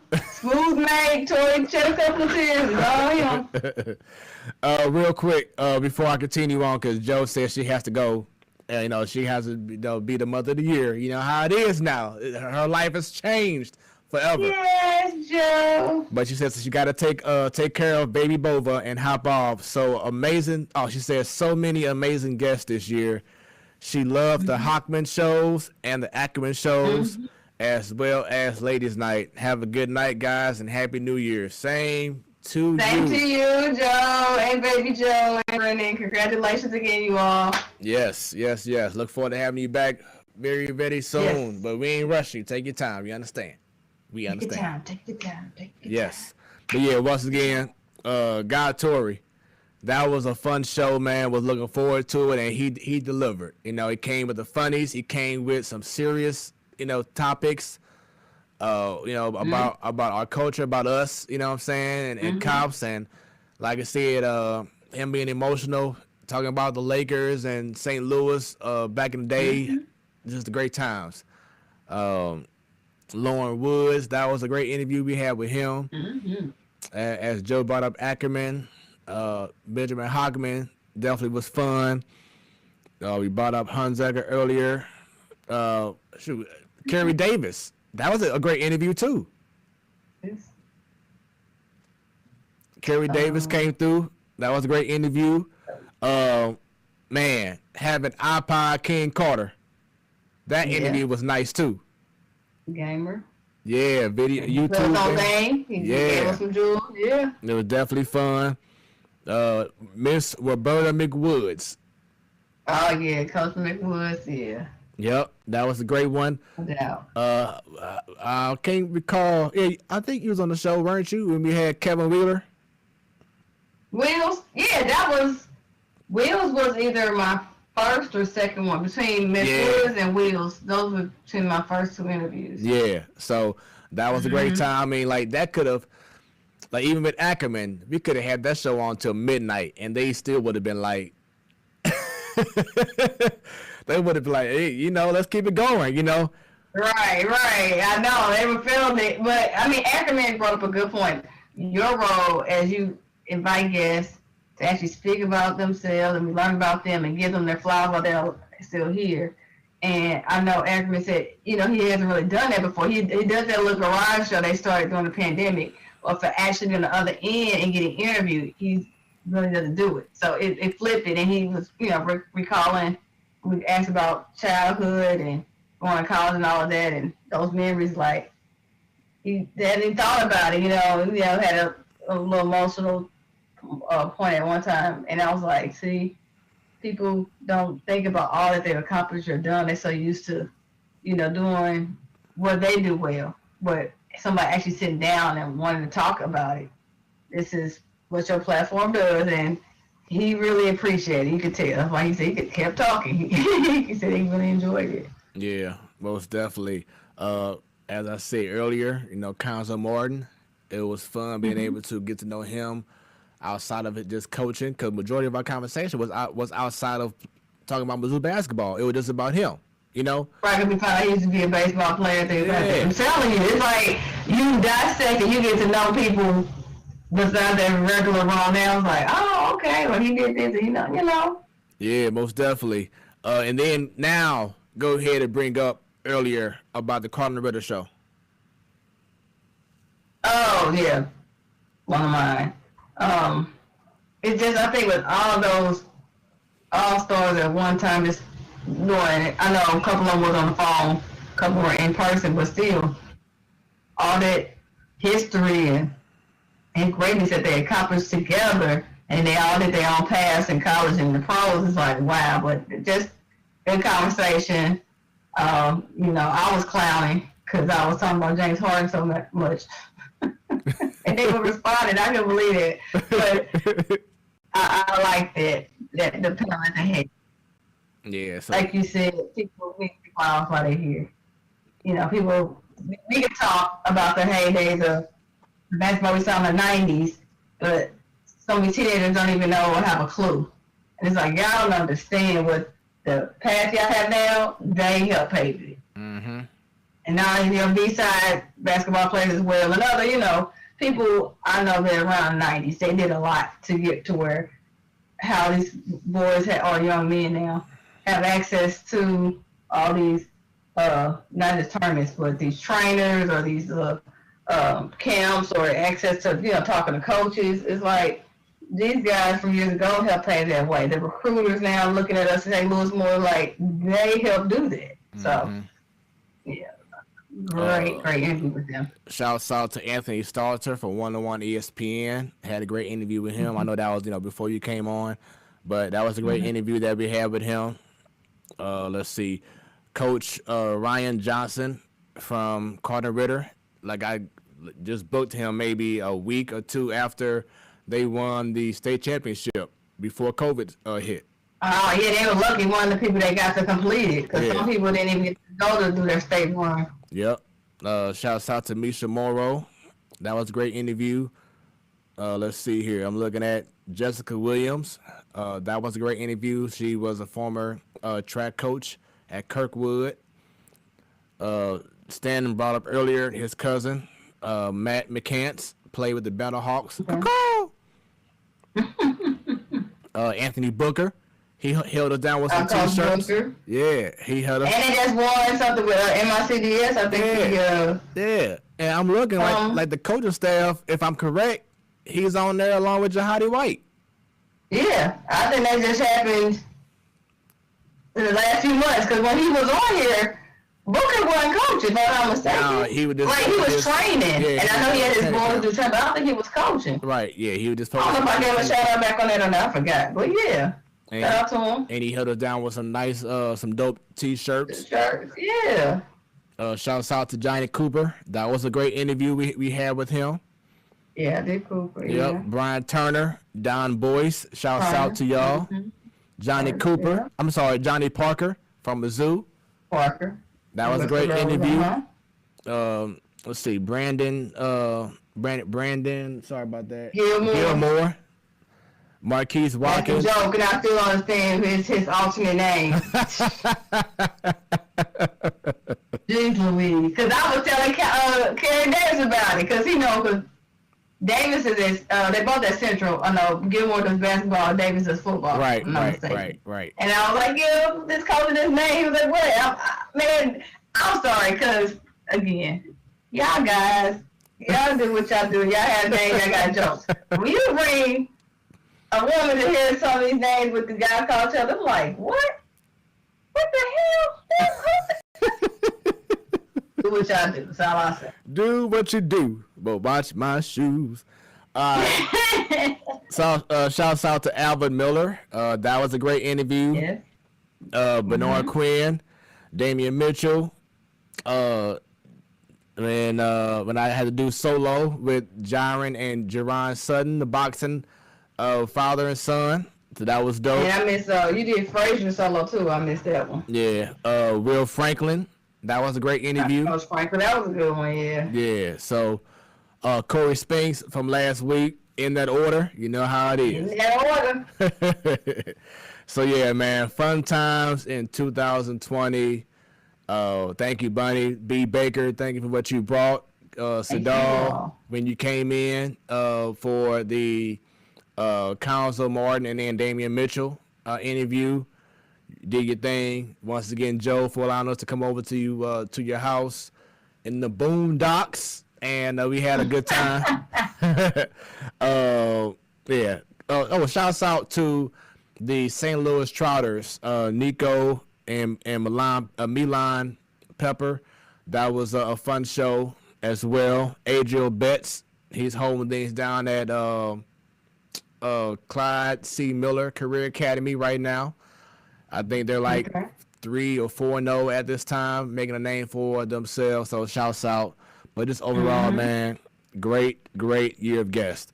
Alice Williams says the boxing father and son was a great show. Yeah, I agree. You know, they don't have that platform, no pun intended, but they don't have that platform to really talk about boxing as much. So we were glad to have them on. On Monday, I was watching TV.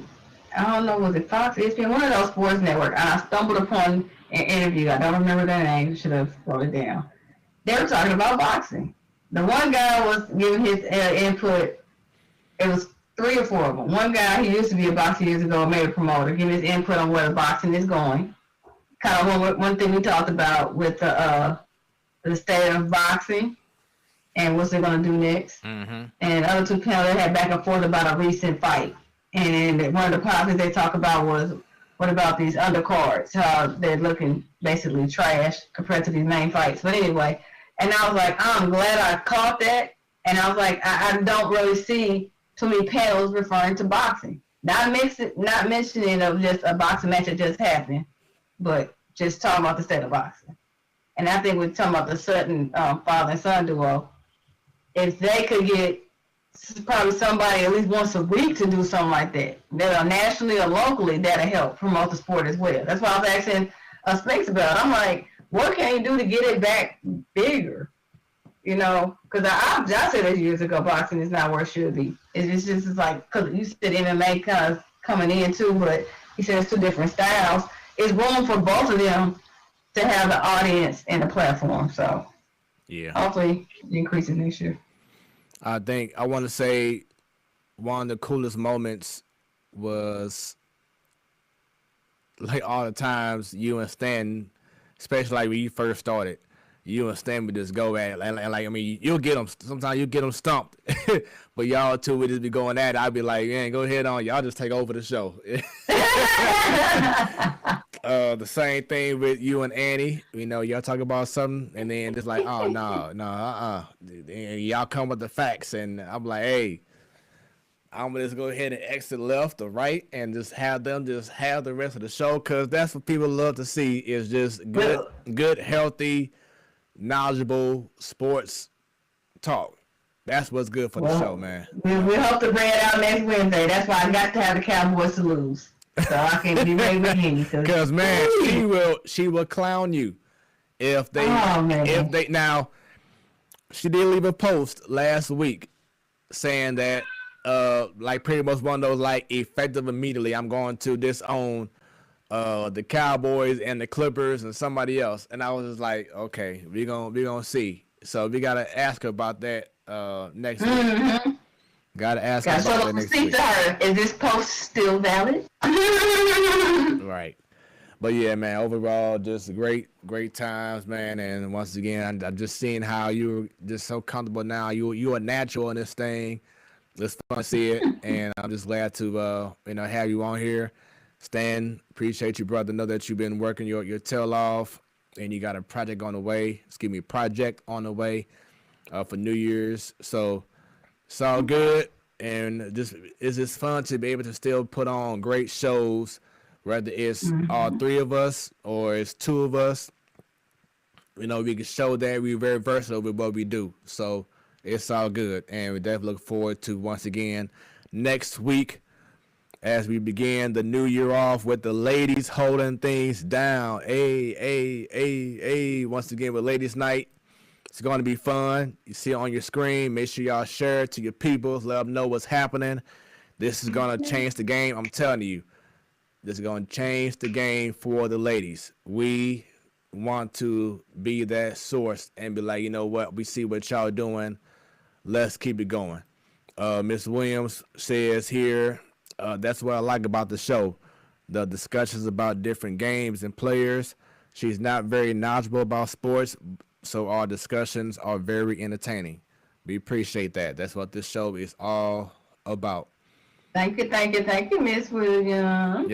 Yes. And a slight plug, because we know that tomorrow is New Year's Eve, so I have to go ahead and, Is it? I have to go ahead and do my thing. So for those interested, tomorrow night, 10 o'clock p.m. Central Standard Time, yours truly, along with my Smooth Motivation Productions company business partner, Zolani, we will be DJing on the ones and twos, along with our special guest. She is internationally known. She be DJing on cruise ships. I mean, cruise ships, y'all. Not like, going down to the Mississippi and playing on Tom Sawyer type stuff. No, she's doing like Carnival Cruise Line type stuff.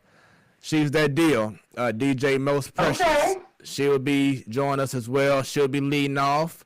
Then it'll be, you just gotta stay tuned to find out what's next. Shoot. Yes, the production is going to be crazy. It's going to be fun. What you see right now behind me is just a little teaser for tomorrow night, man. It's going to be fun. Make sure y'all go ahead and give us a follow on mixcloud.com/smooth with 3 O's and then XO. Subscribe to it, because if you subscribe to it, that's when you're able to leave comments throughout the entire show. And then we can see, maybe you have a song request that we can fit in there. You can have all your friends. Exactly. You can have, start a little Zoom thing with your friends, and y'all can have how you want to do. You want to go to someone's house, and something real small. We're trying to have y'all go to a place where it's 20 people, and whatever. Be smart about it. That's all we're saying. Be smart about it. Be smart about it. But this is what it's all about. You can be at home chilling. You can plug us up to your laptop. You can have it stream to your TV. You can have it just go to any device and have it go to your Bluetooth speakers, your sound bar, whatever it is. We want to bring a party to you, since the pandemic is stopping a whole lot of the real New Year's Eve events. So I see you over there, Sasha. I see you over there. But check it out. It's going to be fun. Spread the word about New Year's Eve. Goes down at 10 o'clock p.m. Central Standard Time. With that being said, it's the Platform Sports Talk Show, our last show of 2020. Bunny. We got it in. It's in the books. Hey, we get hey. That's what you're going to be doing tomorrow while you're over there spinning on the one. I'll be like this. On your come on. Hey, let's go. Come on. Just hyping everybody up, getting ready to, do our thing. Exactly. You gotta be the party starter in this thing, I got you. Yeah. Well, I can't wait to see what 2020 is going to hold for the platform. Hey, I enjoyed it. Thank you all for letting me come aboard, be part of this wonderful platform, and talking to different guests and learning. And some of the guests dropping jewels, but the host with the most, with all the skills, from the ones and the twos to the graphics to the sounds to promotions to the marketing. He wears so many hats, y'all. He done ran out of room. Gotta put certain things to the side a little bit, so we can make it happen, Captain. I hear it, I see it. But now, my thing is, if I ain't staying busy, if I ain't on my grind, I ain't doing my job right. So, gotta stick to it. But it's been fun. And Ms. Williams, yes, Happy New Year in advance to everyone else. Once again, Happy New Year. We will see you in 2021. One. Yes. It's the Platform Sports Talk Show. Once again, shouts out to Stan doing his thing. See you next year, brother. And this your boy Smooth. Along with your girl Bunny. When it's about sports. Oh wait, Stanton ain't here, so he can't try to bum rush me. It becomes our business. And business just picked up. Happy New Year For the last time in 2020, we out. Right. We out.